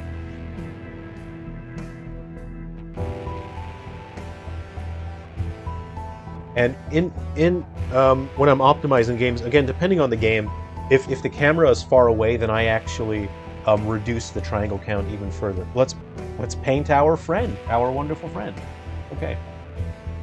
So I want to open texture map. I think I've got a preset I've got a preset here. I want to add set. Add the set. Crap. Let me just find out where my presets went. I do have a preset, don't worry. Oh! Yeah, I think that, there it is. It remembered my preset. Cool, that's nice. I really like that. I think I might go and make myself a coffee. Stephen, there's no such thing as wasted education. Even if you don't use what you learn, it still helps shape and inform your understanding of the world. Absolutely, let's take it from our resident history teacher. Absolutely right. I agree with you with that. Okay, so what we want to do a base coat first, so I'm going to step on... Oh.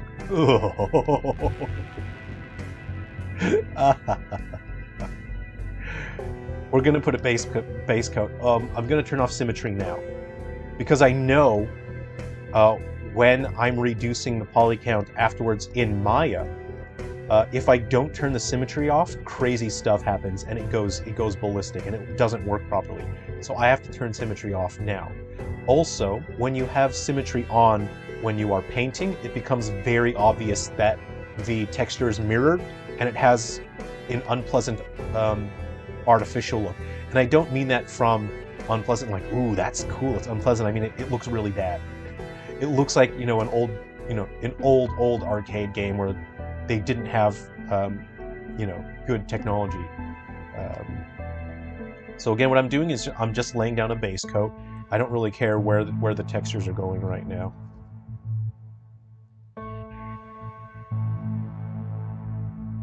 And then let's put some bones in this bad boy. We'll stick some bones on up in there. And then we can animate his fun face. And of course, in Engine, we're going to add his intestinal bits. This is our base coat. Actually, this guy is going to be very easy to paint, And as a rule of thumb, things that are asymmetrical, we understand are less natural. And when things are overly asymmetrical, we tend to have a reaction of repulsion. So that's why monsters look good if they are asymmetrical. So I could even deform this and change the body a little bit to make one side sag a bit more, but it doesn't really matter because that's not the defining feature of this guy. His teeth really are they're the defining feature. Okay, so I just need to make sure my base coat has covered over everything. Are we good? Are we good? So it's important to get black painted into those eye caverns as well. Row the Salmon, gonna bounce. Hey, good to see you. Thanks for hanging out, and we'll see you around in a bit. Oh man, I hope the music hasn't been too loud. I apologize if the music's been too loud. It's the audio levels fluctuate on between the tracks, and I don't like that.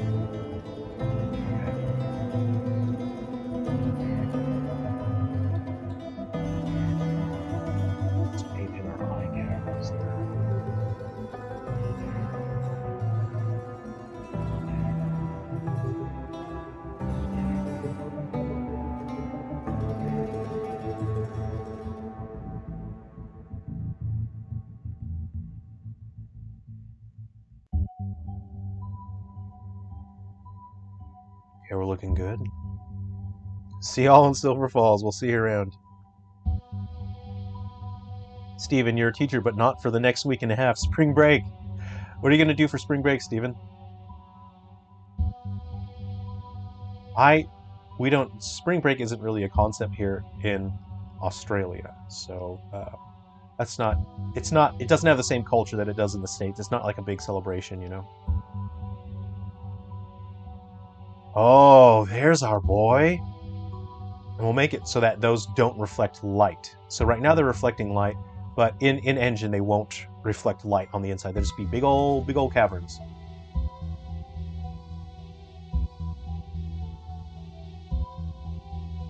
So the zoom level of the perspective actually determines the amount of detail that comes from your brush as well. So you do have to zoom in and out a fair bit. I might have to paint his nose hole. I don't know if it'd be too adorable if I painted his nose hole. That's what I'm concerned about. Okay. Let's go ahead and paint his mouth cavern now. And save.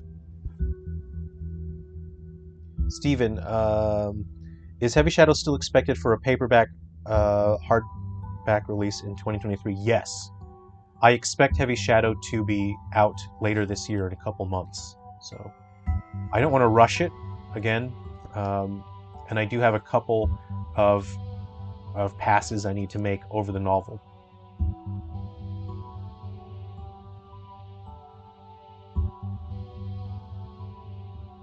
Let me just... That hasn't had a base coat in there. So I'll hit the base coat in there, and then I'll go over with the flesh again. Here we go. Rock on. There we go. But I do want it fleshy because we see the teeth here, right? So I need that, at least the lower part, to have detail there.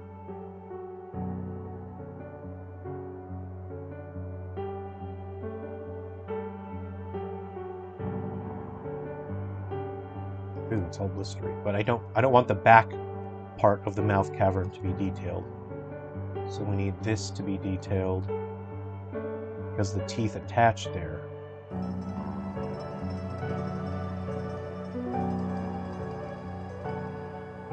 I'm kind of thinking that's as far back as I should go. There we go. And the rest of that... Ooh!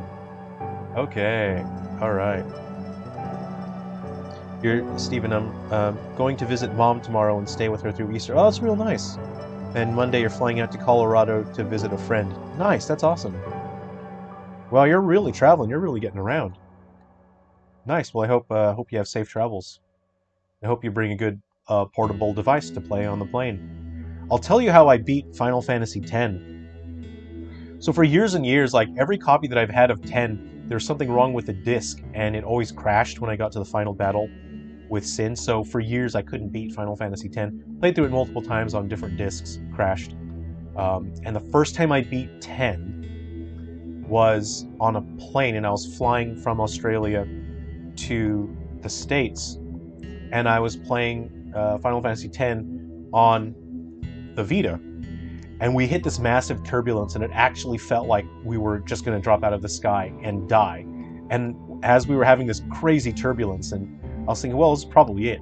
It's probably the end for me. I was playing Final Fantasy X, and I was at the battle where you're standing on the airship and you're fighting Sin on the airship, and I was like, well, this is cool. This is like 4D, you know? So it was very exciting. That's how I beat Final Fantasy X, on a plane that was experiencing severe deathly turbulence, and it was very exciting. Okay, so now that I have a base color, I have my base details. I'm just gonna zoom in. Yeah, I want a little bit higher pixel density on some of these details here. The base coat was at a distance, so it's a lower pixel density. So now I'm going through it at a closer range to have higher pixel density. And that gives it an organic look. Yeah, yucko, yucko. All right, let's go ahead and have a look at something here. I want to express some kind of tendons now, so I'll go ahead and pick this one, and then I'll try to paint over my tendons here. Save. Grizz, background music works well with the stream. Oh, I'm glad to hear that, thanks. I can't really tell what it's like. You're gonna have your Switch and your 3DS Silver Falls at 30,000 feet. Green Knight, you'll be taking your 3DS this weekend when you do a bit of traveling. Nice. Got a lot of recent games from a particular series. Any series in particular? Grizzdomation, after you build your characters, how do you animate them? So I use humanoid rigs on these characters. And that means that for my human characters, because they're specified as humanoid, they can, for the most part, share animations with each other. So I've actually created an animation framework in Unity so that I really only have to program it once, and then characters can share animations with each other. and I use Unity's humanoid rig setup, and that just allows characters to share animation information with each other. You still have to program the animation logic yourself.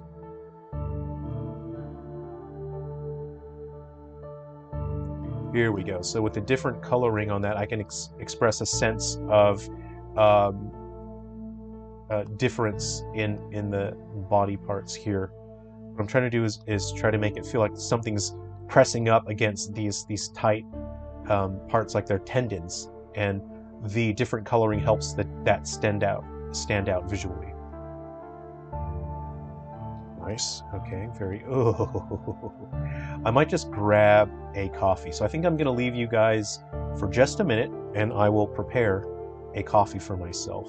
So if you just give me a moment, I'll just finish this part here before I lose my train of thought, and then I'll return shortly with a fresh coffee. You can see where you can see what I'm getting at. You see where I'm at. This is where I'm at. Hold on, I went a little too far in some places there.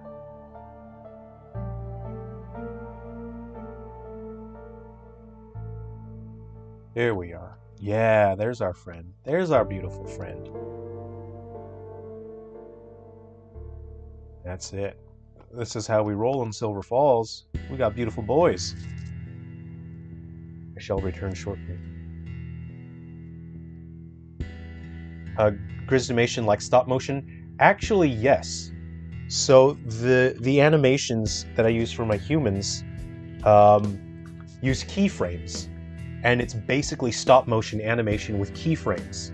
And what the game engine does is each frame, it interpolates what frame of animation would come next. So it smoothly transitions the character from one keyframe to another. So it's basically the same thing as stop motion animation, whereas the game engine will fill in the blanks. And so that's how you get smooth animation.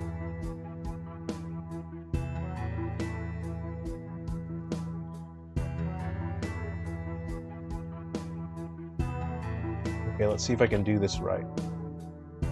Am I gonna... Alright, how do I do this?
Did I get to the right place? I'm back. Whew. Whew. I was lucky. Glad I didn't run it wrong place again. Okay.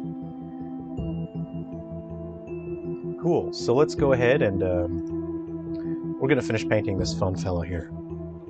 Okay, Steven, Thunderstorm has the power flickering. I'm going to hop off before it cuts out. Hey, good to see you, Steven. Oh, I might have missed you. You might have already left. I'll see you in the Discord. All right, we're back. I'm looking forward to see how this will look in game Alorzo. Hey, so what I'm thinking, right?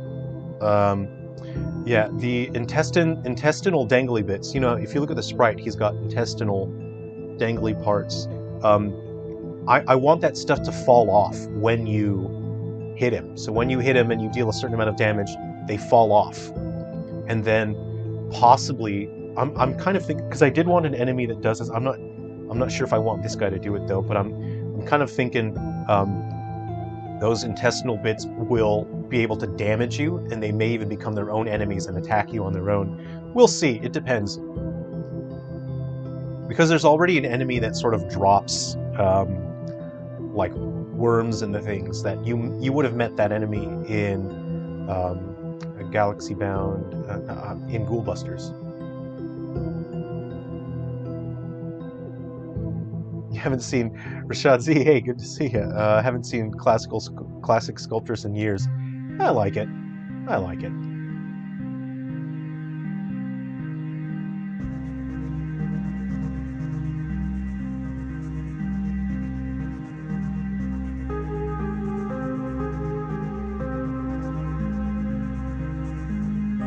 I tend to like tools that have less in them, if you know what I mean. Tools that have a lot that do more and help you. I find that I'm less creative. The more that a tool helps me, the less room there is for me to work and to improve as whatever I'm doing. And so I tend to like tools that don't do too much for me.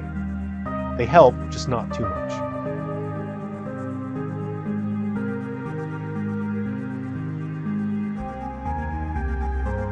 And so what I might do, because he's no longer symmetrical, in Maya, I think I might accidentally transform, modify some of this so it's not as symmetrical looking, and it'll be visually more interesting. So I might do that in Maya.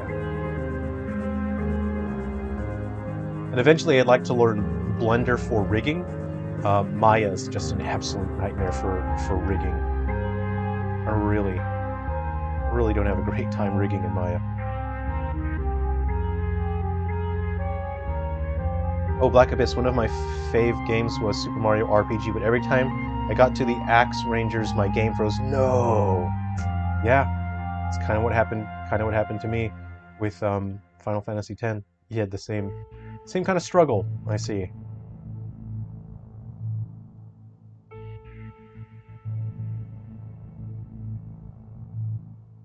You finally got the SNES Mini so you can beat it. Nice. I'm just so shocked we got Star Fox 2 on the SNES Mini. That's crazy, right? The fact that we got that? It's kind of a miracle, really. Okay, we've got fun tendons here. I might try and make it so these tendon parts glisten more and they're shinier than the red parts. I might try to do that. Okay, did I accidentally paint the inside? No, we're good. Good, I think. I'm just a little concerned I may have leaked onto the inside a little bit, so I'll just undo.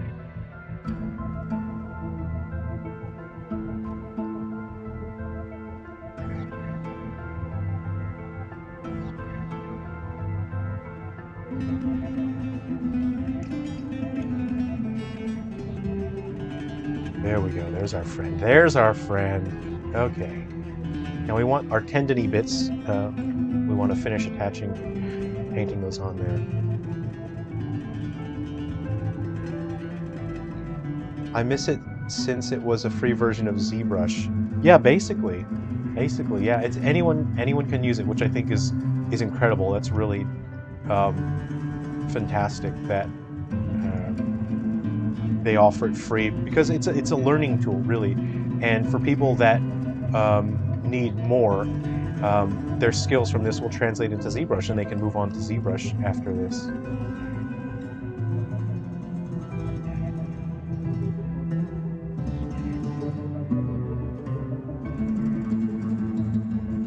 Here we are.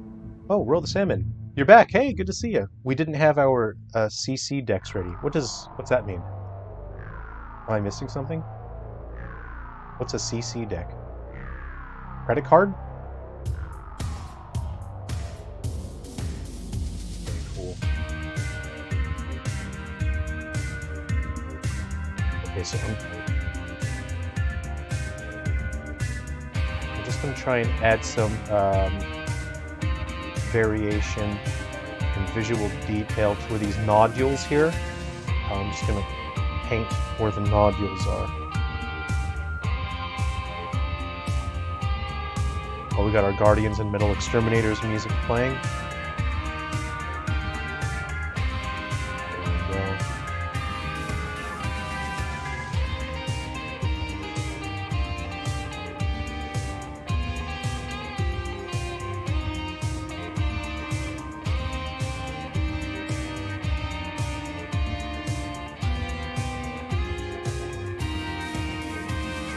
Alorzo. Looking back on it, releasing Star Fox 2 wouldn't have affected Star Fox 64 all that much. They were really close in development though, weren't they? Only 2 years? 2 years difference maybe?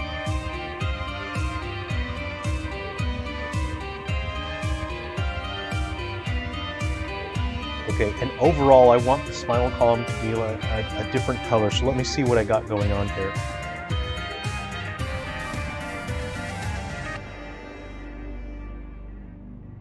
So again, we wanted the base coat on there, we got the base coat. Now let me see what we have.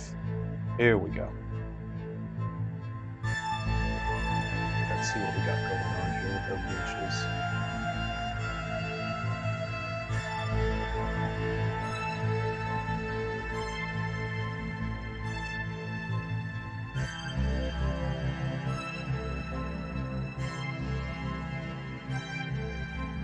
Row Sculptors is available to download on Softonic still. Just grabbed it. Nice. It's fun. It's fun to use. And you know what? If you don't already have a drawing tablet, they're not that expensive. You can get some that are not Wacom that'll still be compatible, and they'll work.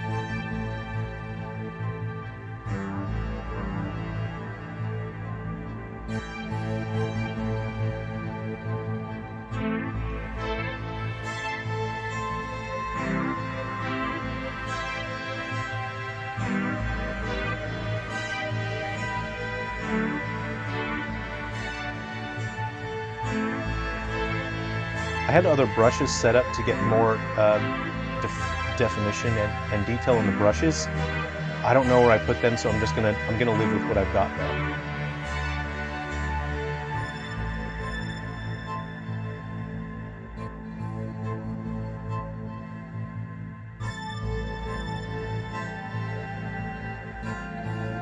I want to leave some of the red in there, if you know what I mean. So I'm going to go back over and then add a little bit more red again as I go back, so it's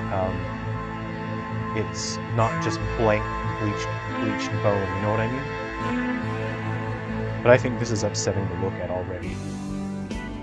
Visual implication is very important when it comes to visual storytelling. So you're visually, like, when you're creating a 3D model, you're not creating something verbatim. It's impossible to create something verbatim. That's not what a video game is. You're expressing a concept or an idea. And the best way to express that is with implication. And that lets people understand, if this is something, then it must mean this. And that's why having too much detail can make things horrifying. Because people just have to put the pieces together and they can understand the concept of an idea. So it's unfortunate that I think many developers focus on hyper-realism and, oh, this is exactly what something looks like in real life, because I don't believe that is good storytelling. And you're taking away the ability for people to engage with whatever it is you are creating. Okay, so I'm going to dial down hardness, and I want to paint the bone section a bit red now. Go hardness. Strength.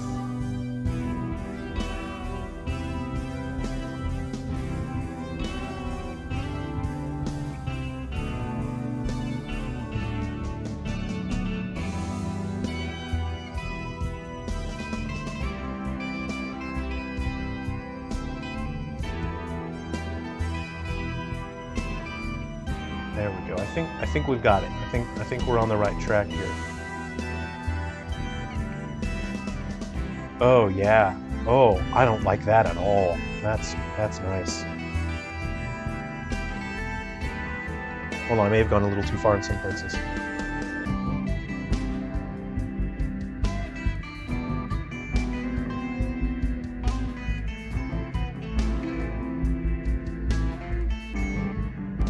Get a bit of white in here.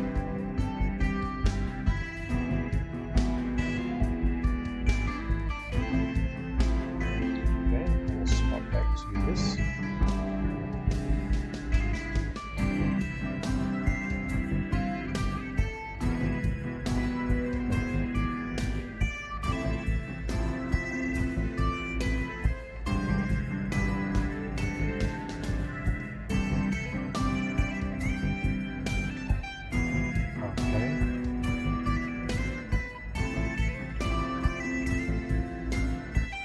All right, I think we're pretty good.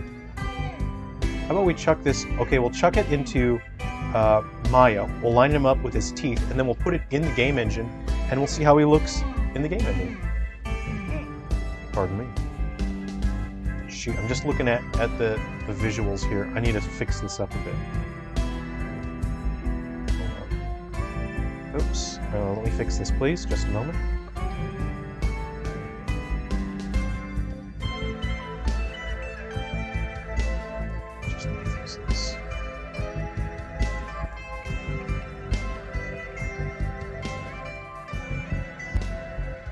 All right, how are we looking, everyone? That's our boy. There's our beautiful boy. Let me just dial down that brightness on that white. Switch to this here. Strength.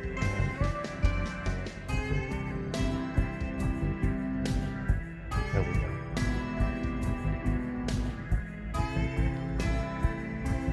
Dial down the white on the back side of the spinal column as well. It is too bright, isn't it?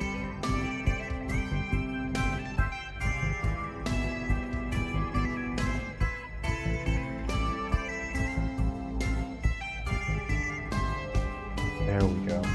We got to get this boy in engine straight away. We got to get him in engine as soon as we can. All right, we're good. We are good. Yes. That's our friend. There's our little friend. Before we do that, let me just check if there's anything else I want to... Oh, you know what? What if his eye sockets, his eye sort of super orbital, let's see,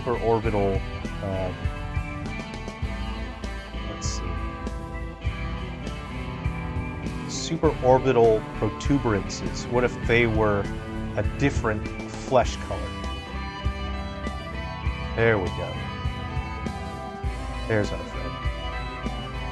That's the friend we love. Okay.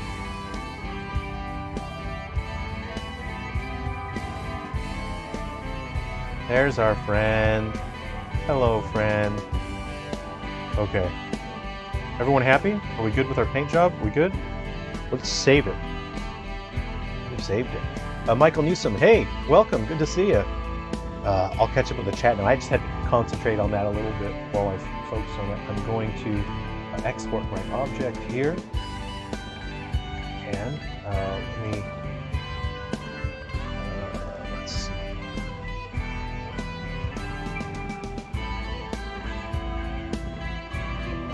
Let's just say skull crawl. Yeah! And then we want to save the texture of that as well.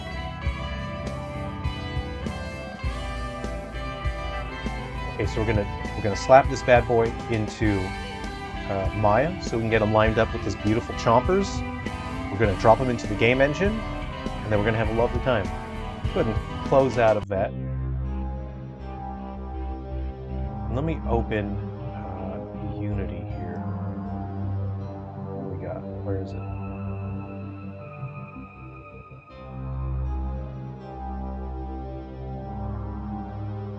Okay, there's our friend. Hello, friend. What a beautiful friend.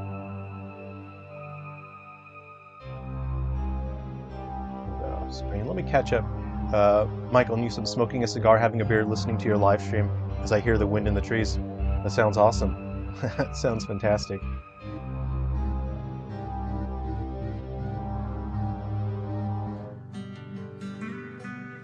Ah, some chill music here. Okay, so this was our fella, right? Let's go ahead and grab our new one. He has a texture map as well. So we'll go Skull Crawl S2, and we're going to line him up so that he fits his teeth fine. Okay. Row the Salmon. Hyperrealism is great when it's fitting your intended look, but like taking advantage of low fidelity or just having good art direction often triumphs over high poly counts and photoreal faces. I agree. I don't really enjoy hyperrealistic aesthetics that much. They're not engaging to me. Because it's important that the experience of a video game should be a two-way street. It's the same with reading a book, is that the player or the reader has to engage, and they impart some of their life experience, their understanding of the world, their perspective of the world. They have to contribute to the medium in order to fully experience it.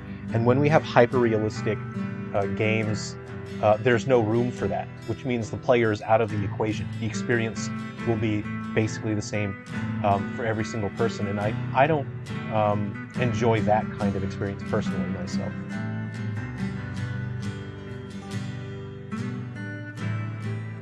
All right, we're sticking our friend into Maya. Let me move my drawing tablet. Hyperreal seems fake though, just saying. I agree, because you look at the thing and you know that it's not real and it's uncanny.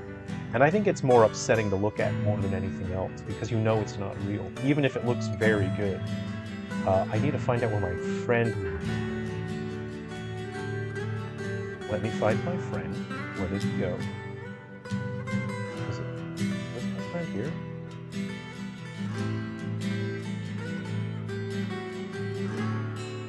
Oh, there's my friend.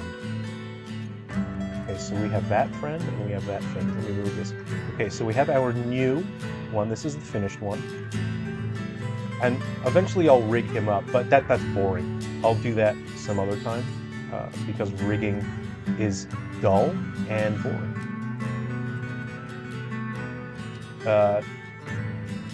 I might have...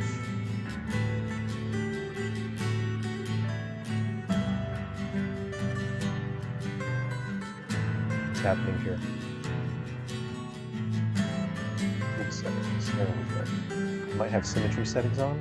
Yeah, let's turn off symmetry settings. I want to reset the origin as well.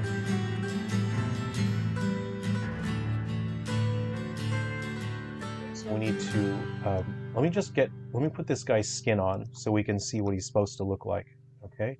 We'll go material attributes.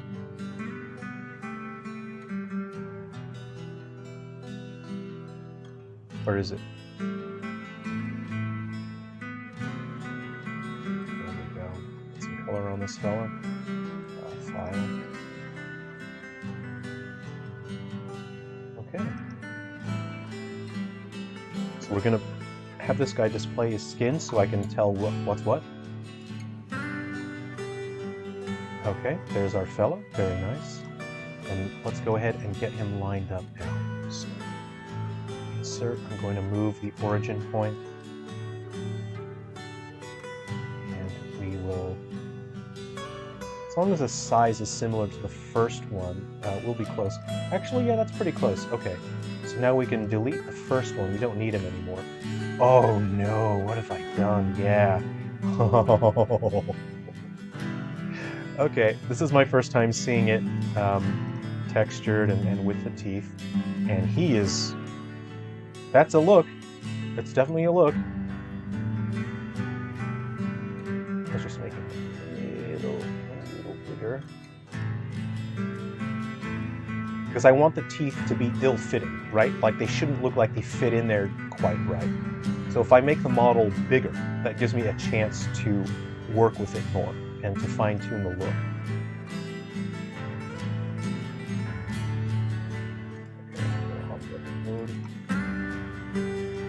That's it. There we go.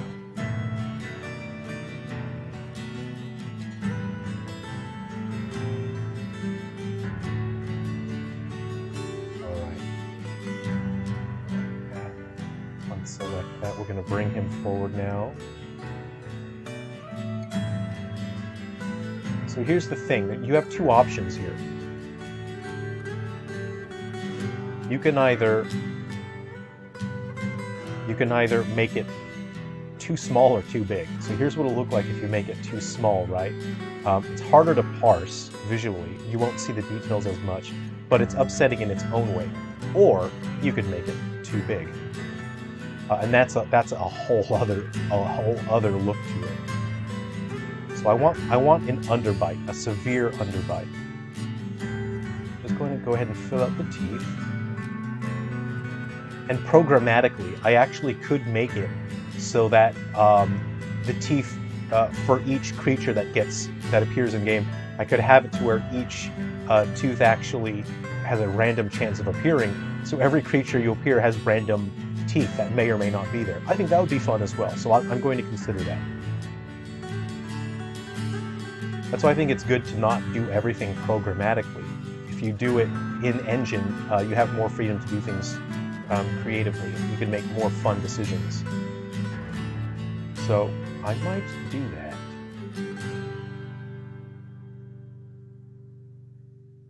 There's our friend. Hello, friend. What a good friend. And so what I said before, I was going to make him asymmetrical now. So I'm going to save as, and I'm going to skull crawl S3. And now what I'm just going to do is just grab a couple vertices, and we're going to move them around. Click on vertex. This guy's got a lot of polygons on him. I'll go ahead and click on that, and I'm going to use my soft selection. What do we got here? And I'm going to catch up with the chat now. What's going on in the chat? Lore, so I think that's why the older I've gotten, I started playing more Nintendo games. They seem to understand that graphics alone don't sell a game. It needs to be fun and interesting to play. I agree with you, and that's why I really connect most with Nintendo stuff. I think the Nintendo brand, we're really on the same page, I think, in terms of values and what is interesting in a game.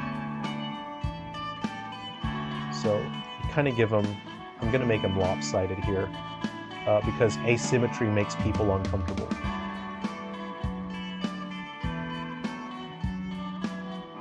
So we need to make it obviously asymmetrical.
Okay, let's see what that looks like.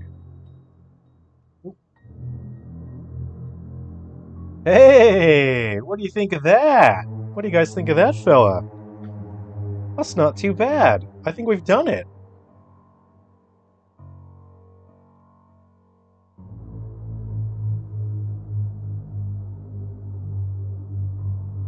Not too bad, though, done it.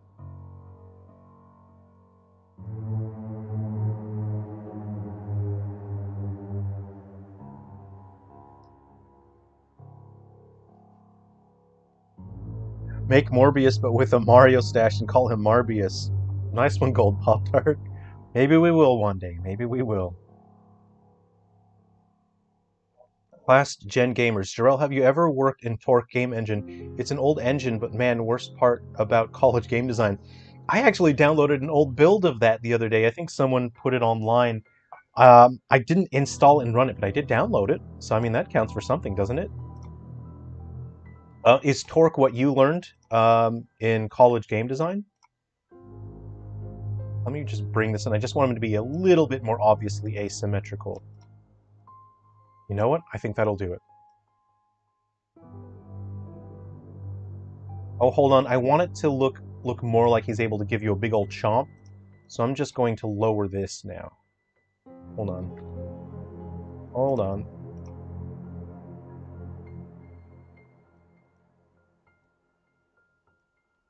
That's too much, isn't it? What if we gave it like 6? Yeah.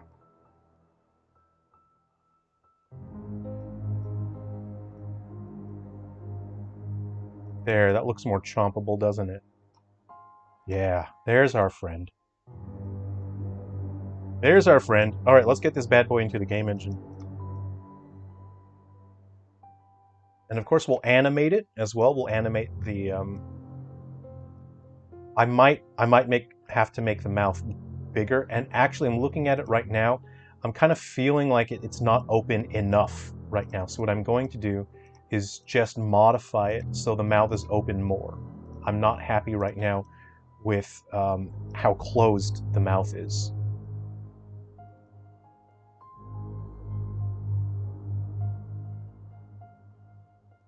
I want this bad boy right up open.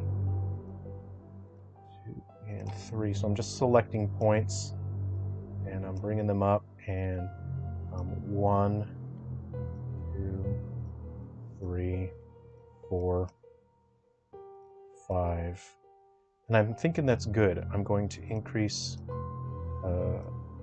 There we go. Nope. I want a bit more grab.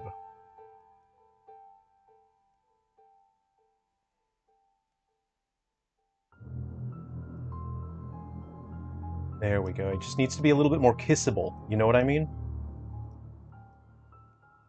Switch back to object mode. There we are. There we are. Okay, so we're going to grab our lower parts, and we're just going to lower that on. And I want a little bit more of an underbite, so we're going to slide that forward. And again, it's using the same human teeth that the human characters use, so I think that's fun. And these, we'll go ahead and move them up just a bit. Okay, so they are punching through the top there.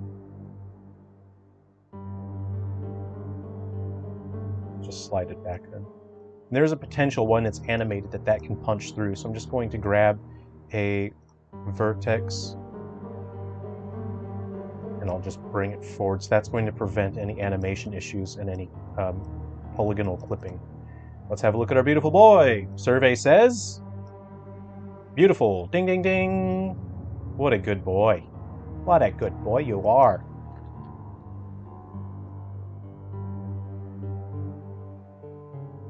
Okay. So, let's go ahead and get this bad boy in engine now. A face only a mother can love. Soft select. I like soft select. It's nice. What a great useful tool. Great for breaking up symmetry and adding a more natural and used look to forms. Absolutely. I usually save that till the very end. I don't do the asymmetry in sculptures because it's irreversible. Well, it's damaging and you know. So I wait until I get to this stage before I introduce any asymmetry, so that way I can focus on the form of the actual object early on. Alorzo, is it possible to random generate asymmetry on creatures? I don't know. I don't know. But I would rather... Doing anything random is going to introduce problems. So I always do things by hand.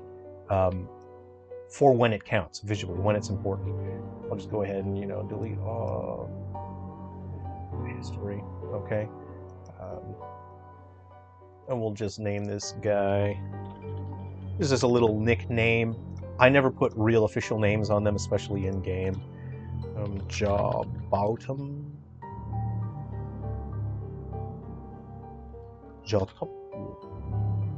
I'll have to individually name the teeth. I'll do it later. I'll name the teeth later. I just delete all my non-deformer history. And then we will export all. Alright, let me find out where I can put this bad boy. Okay, and then we're going to put him in engine now, so we can see him in full lighting and everything. Let's go ahead and do that now.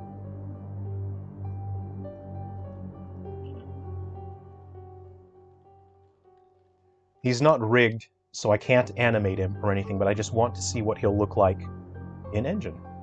Oh, you know what? Hold on, there are bones on this bad boy. Let me go ahead and... I'll do it later. I'll remove them later. No big deal. Okay. So let's go ahead and, well, before we put that in there, put that off to the side, and let's bring our scene in there. So this is where I was, I'm still working on fine-tuning the aesthetic for Galaxy Bound Curse DX. So we have our other fellow that we sculpted on one of our previous streams, and we will load in our new creature that we just created today.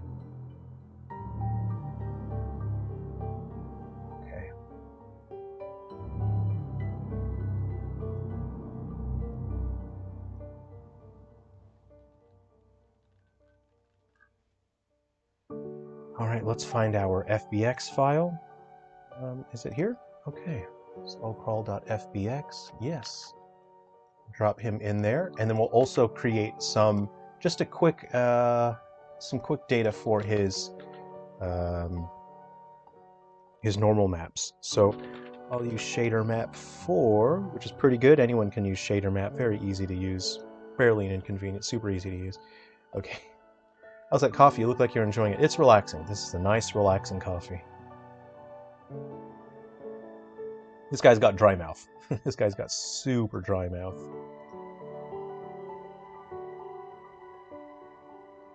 Let's see.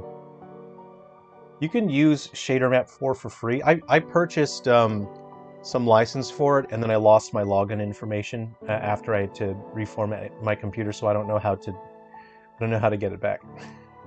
So I'm just using the basic free version. Okay. Can I plug in a model here?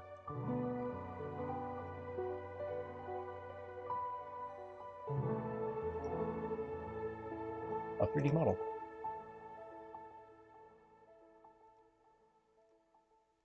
Cube, dynamic plane, sphere. I want to put this guy in here. Come on, go in there. 3D model. I'm not doing something. I'm doing something wrong here. I'll figure it out next time. Okay, so I'm just looking at my bumpiness here.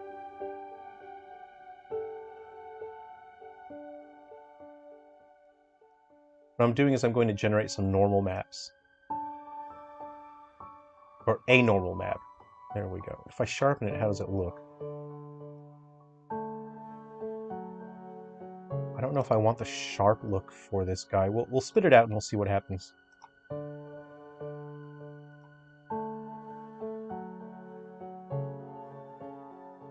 Yes, please export by normal.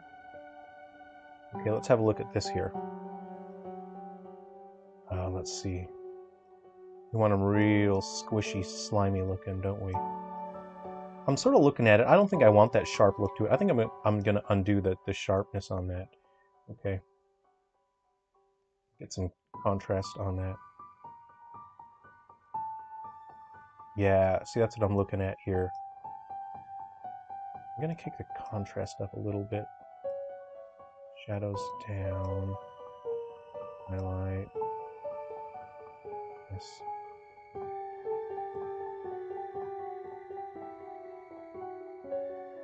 Because you want the potential for them to also, you know, if they get soaked in water and they get wet, so they can have a shinier look to them. So you want to be able to dial down the shininess programmatically as well.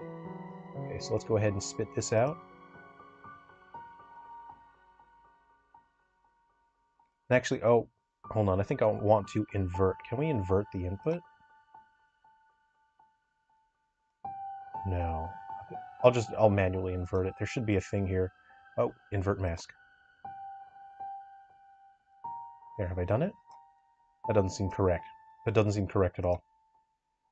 I'm going to remove the sharpening. I think it might be better. I think in this situation it'll be better without the sharpening. Okay, let's get this fella into the engine.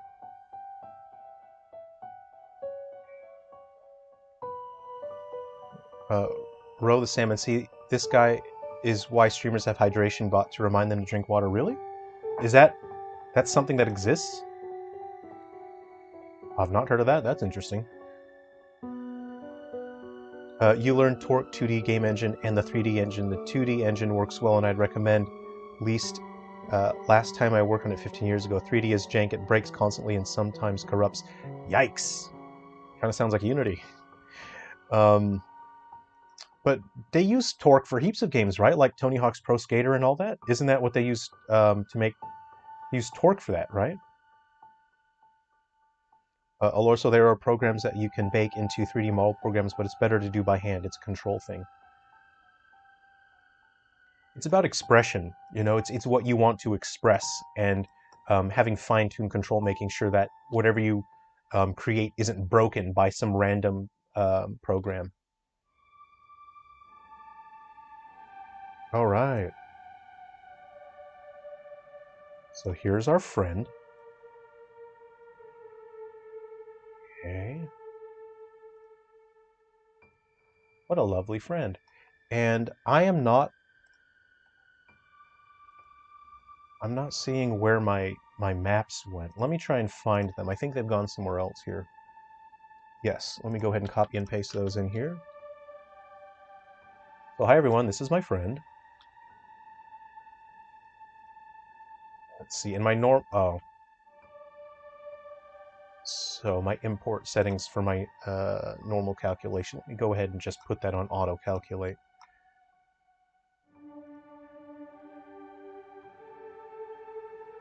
Oh yikes, yeah, I'm gonna have to fix this up. This is real messy here.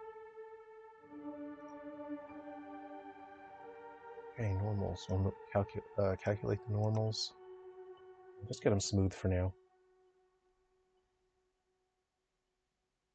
And then we'll put his textures on. Okay, let's turn off the lighting for now, just so we can... Oh, there's our handsome friend. Hello. Okay. We'll create a new material. Create material. And again, this isn't his official name. I'm just hiding it from you. Because I don't want people to know any official names for the monsters. I want you to make up your own names for the monsters. So the way this guy works, he's going to be crawling on the ground. He drags himself along the ground here. Okay, so we have his albedo map. So let's go ahead and put that on there. There's our beautiful friend. Hello, friend. What a nice friend.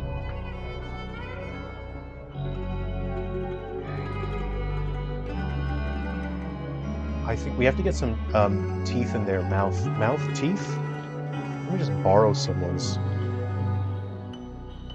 mouth. Let me just... Oh, right. Okay, hold on. I don't have one for him just at this moment. I can fix the teeth later. We're working on the skin right now. That'll be fine. No big deal. So as you see, we only have the color data, the albedo data. So what we're going to do now is bring in the normal data that we just created. So let's go. Oh, hello. We want this as normal map. Apply that. Okay. That's right. We want that default. And we want this one as default as well. Apply. And all of these, generally your anisotropic filtering, I like to have that at around 9 or so. It just keeps things crispy and sharp. Okay. So now under our normal data, let's go ahead and drag and drop normal here. And now we have our beautiful bumpy boy. Hello. You're a good bumpy boy, aren't you? We'll put our, our specular data in there, but that's going to take some manual work as well. That takes quite a bit of fine-tuning. So that's not going to be right for a while. I'll do a fair bit of manual work on that. So no big deal. That's easy. That's a piece of cake. And now I need some teeth in there.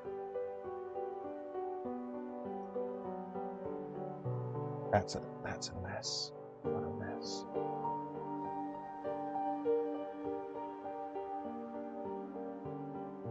I'll have to get one from another character, it would seem. Yep, no big deal. Okay, let me just grab one real quick, like. I'll just grab one from another project. And I'll turn my air conditioner on because it is actually cooking, and I'll catch up with the chat. It is a thing for day-long streamers have since they might be sitting at their stream deck for 6 hours at a time.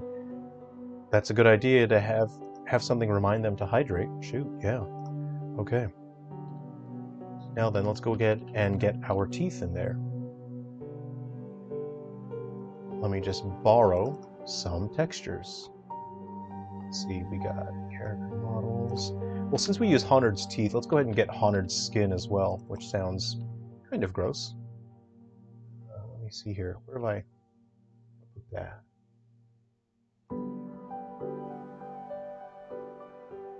Let's see.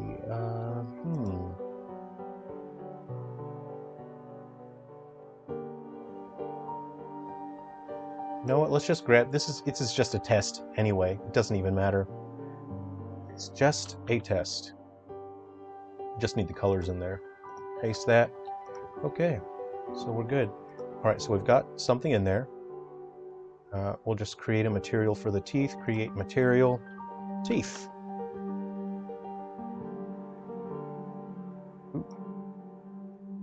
Okay.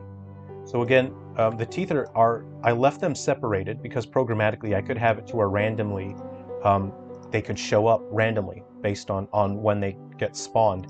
So for Galaxy Bound Curse DX, I'm not going to do that. It doesn't matter. But for other Silver Falls games, when this fella appears, I will do that. So they can look a bit different each time. Okay, so on teeth, let's just go ahead and drag that on up in there. Let's just make it a little shiny, why don't we? There we go. So I'll go ahead and grab this material that says teeth. I'll bring that over here just to save me some time. There we go.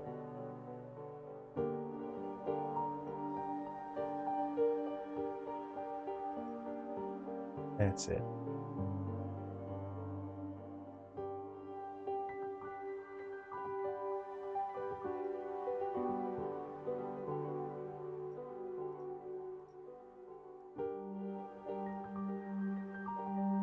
Go. I'll just drag and drop that on there. Teeth, teeth, teeth. Hooray!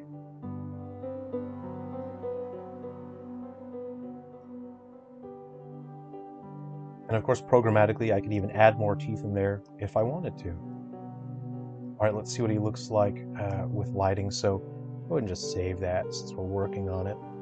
Get this out of the way, bring that back. And what I will do now is I might just adjust the scale of this fellow here.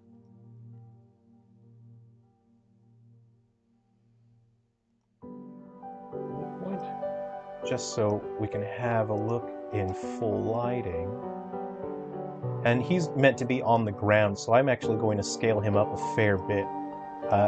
Programmatically, I'm going to have his intestinal dangly bits hanging down, and he's going to use his spinal cord to push himself forward along the ground.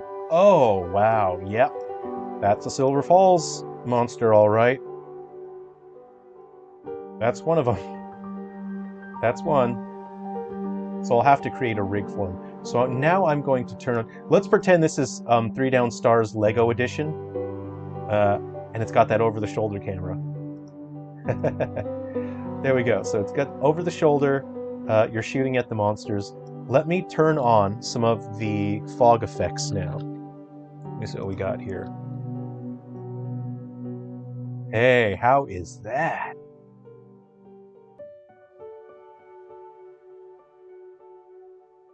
So you can imagine that'll be quite fun when he shows up in other Silver Falls games as well that are closer camera angle, closer to look at. Yeah, that's fun. There's a fun boy. You know what I'm going to do? Earlier I said I wanted him to hop off of the torso. So let's go ahead and let's just try that real quick. Let's just we'll grab one. We're going to duplicate, we'll just do a quick test, why don't we? And we'll see in terms of scale what size he needs to be in order to fit on the torso. So let's say it was like, I just want to make sure it makes sense, you know what I mean? Let's go like that. Come on, let me grab this guy. Let me grab him. Come here, fella. You're my friend now. Okay, very good. Very good. You are my friend now.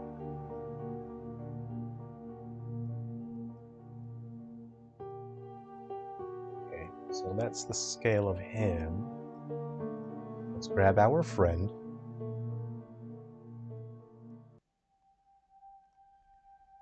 And let's... Oh no. Oh no. Uh-oh. Oh no. That's kind of gross. Let's just go ahead. Okay, so what I'm going to do is I'm going to scale them down so they fit the player character better now.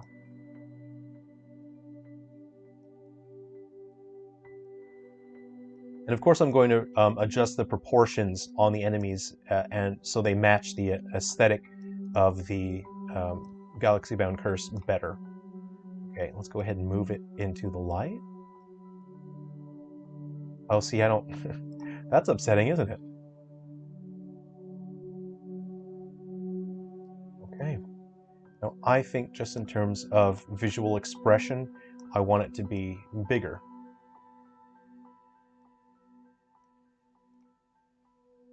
There we go. What do you guys think of that? There's our friend. Hello, friend. Yep.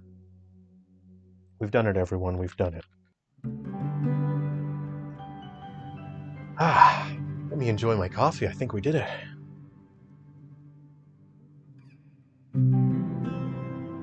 Anukatha, did you get your final check from Nintendo for 3DS Wii U? I don't think I can discuss that stuff.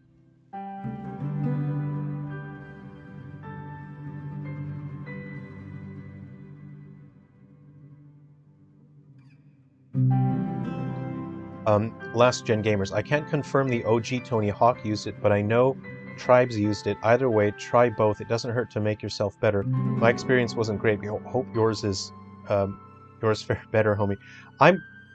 I would like to try Torque if I could deploy onto an older console, but I don't know what other extra stuff you have to have installed in order to deploy. So I'm not sure if it would be worth my time, because if I can only deploy to PC, I may as well just use Unity at that point. I would only want to use Torque if I could, say, deploy to a PS2 or GameCube. Then I'm in it, baby. I'm in it to win it. If I could deploy to Wii, that would be great as well.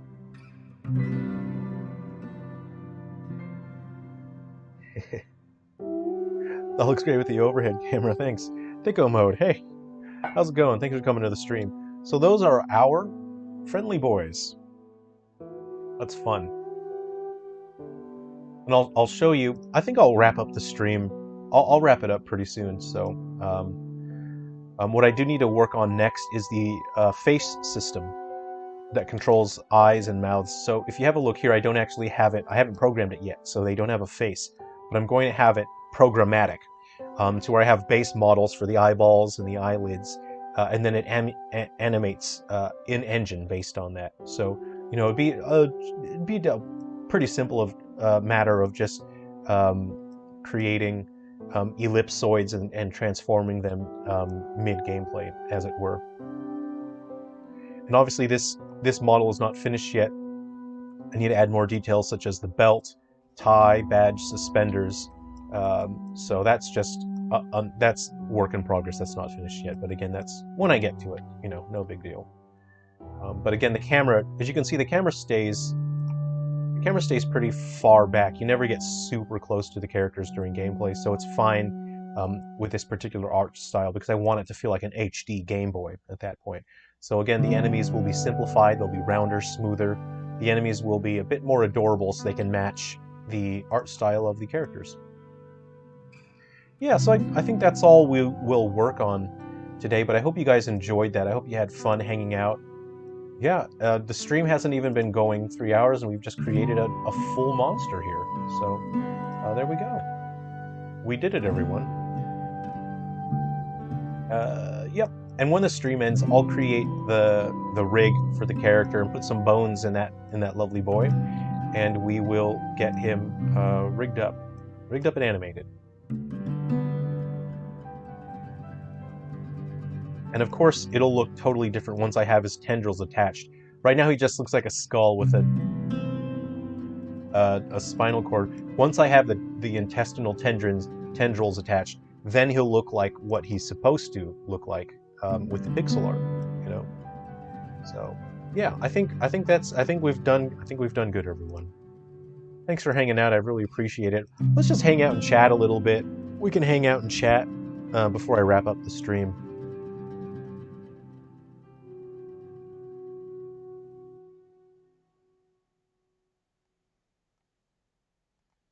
What soundtracks do we have? This is the sunrise music.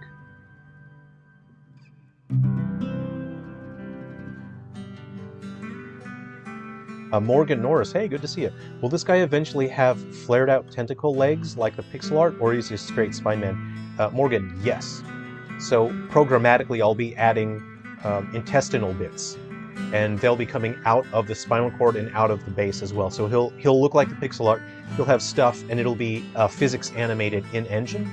And also, when you hit him, because I'm doing it in engine, his intestinal bits can fall off when you hit him. And I think that'll be fun. Just a fun visual detail. Bro the Salmon, I love watching pipeline stuff like this. It was a blast. Hey, it was great to hang out. It was fun to chat. So thanks for hanging out on the stream. Philippe Blasterman, been really chill, a nice stream. Glad I was able to see the process live.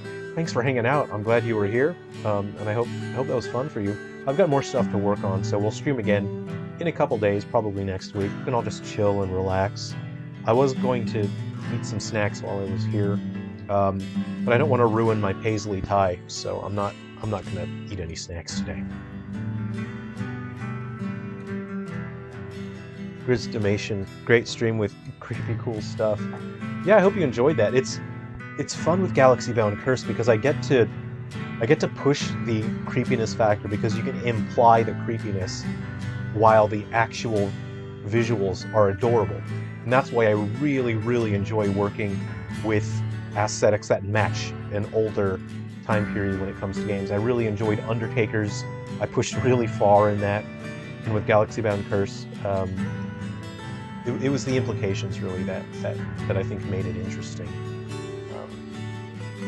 So let me go ahead and go to OBS, and how do I hide this guy now? There we go. I'll shrink that. Let's just have a look at some of the pixel art here. Hey, that's our friend. So maybe next time I'll do a stream about adding those intestinal danglies onto him, because the torso guy also needs the intestinal dangly bits, as you can see here. And he's also supposed to be dripping stuff as well. And as we found out earlier in the stream, this guy was actually...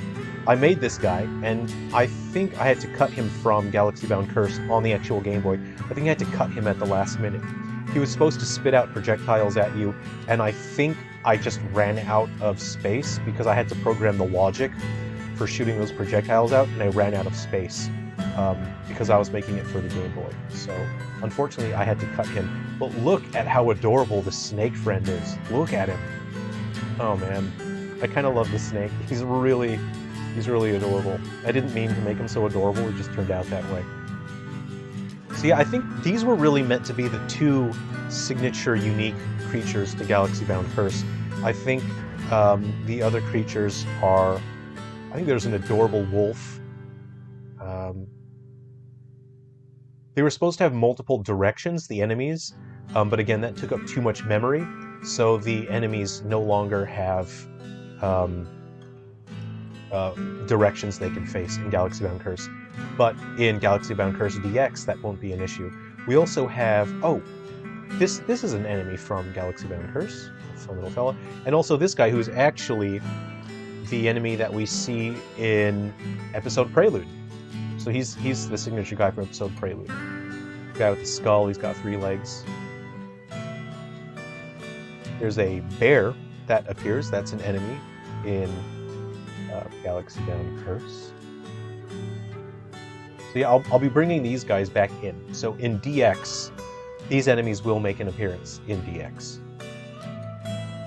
So yeah, that is... Here's a fun bit of information that you might not know. You can use the bathrooms in Galaxy Bound Curse on the Game Boy. So if you play Galaxy Bound Curse, sometimes you go to a toilet and the character will say, I don't have to go to the bathroom right now. If you drink coffee, fun drink, or happy drink, it actually builds up your bladder meter. And then after your bladder meter reaches a certain amount, then your character will actually use the bathroom. So that's a hidden mechanic. Doesn't really contribute anything. But you will actually get a different ending to the game. So when you get to the final boss in Galaxy Bound Curse, you will get a different ending based on how much fun drink and happy drink you've had. If you've had too much happy drink and fun drink, you'll get a bad ending. And that's just a fun mechanic that you might not know about. So go ahead and enjoy Galaxy Bound Curse. Here are the characters that I've worked on. I actually had to cut out a huge amount of animations for the attacks. Again, memory limitations on the Game Boy hardware. We have all of our characters. It is very difficult trying to get all of these characters to look unique. For example, with Pokemon, the vast majority of sprites look very much the same. And I didn't want to do that. I didn't want to recycle sprites. So for Galaxy Bound Curse, it was difficult trying to find a way to express these characters and make them look unique with a very small amount of pixels.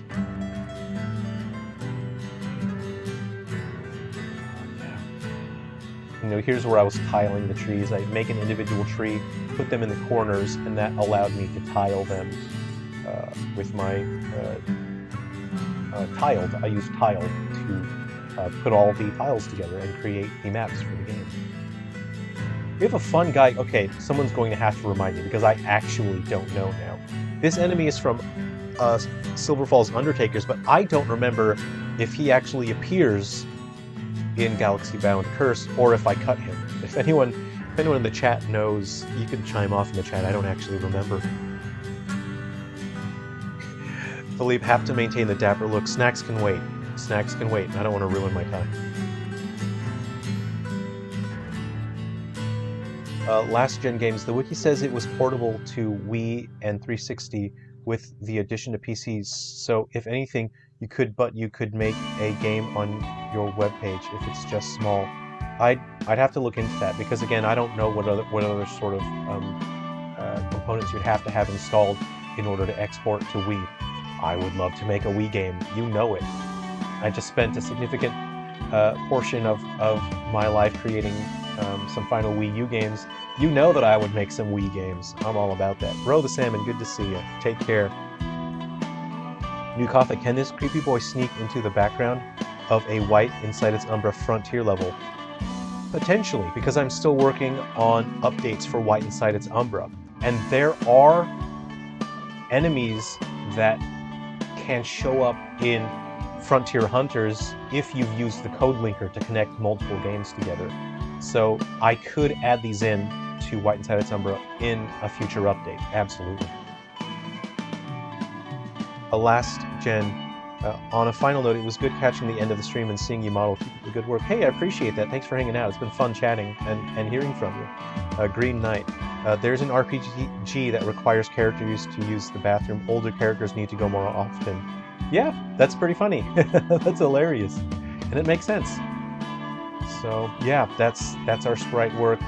This is what we've worked on today. I hope you've all enjoyed. We'll wrap up the stream now. Thank you everyone for hanging out. And people have asked about the Patreon. I don't really like asking for the Patreon, but I do have a Patreon. It'll be in the description of the video if you'd like to contribute. And for everyone that has been contributing, thank you very much. It does make a big difference, and it really does help. It's been very fun hanging out with you all. Please take care of yourselves. We'll see you again soon. Take care. We'll see you. Have fun. Cheers, everyone. We'll see you in the Discord.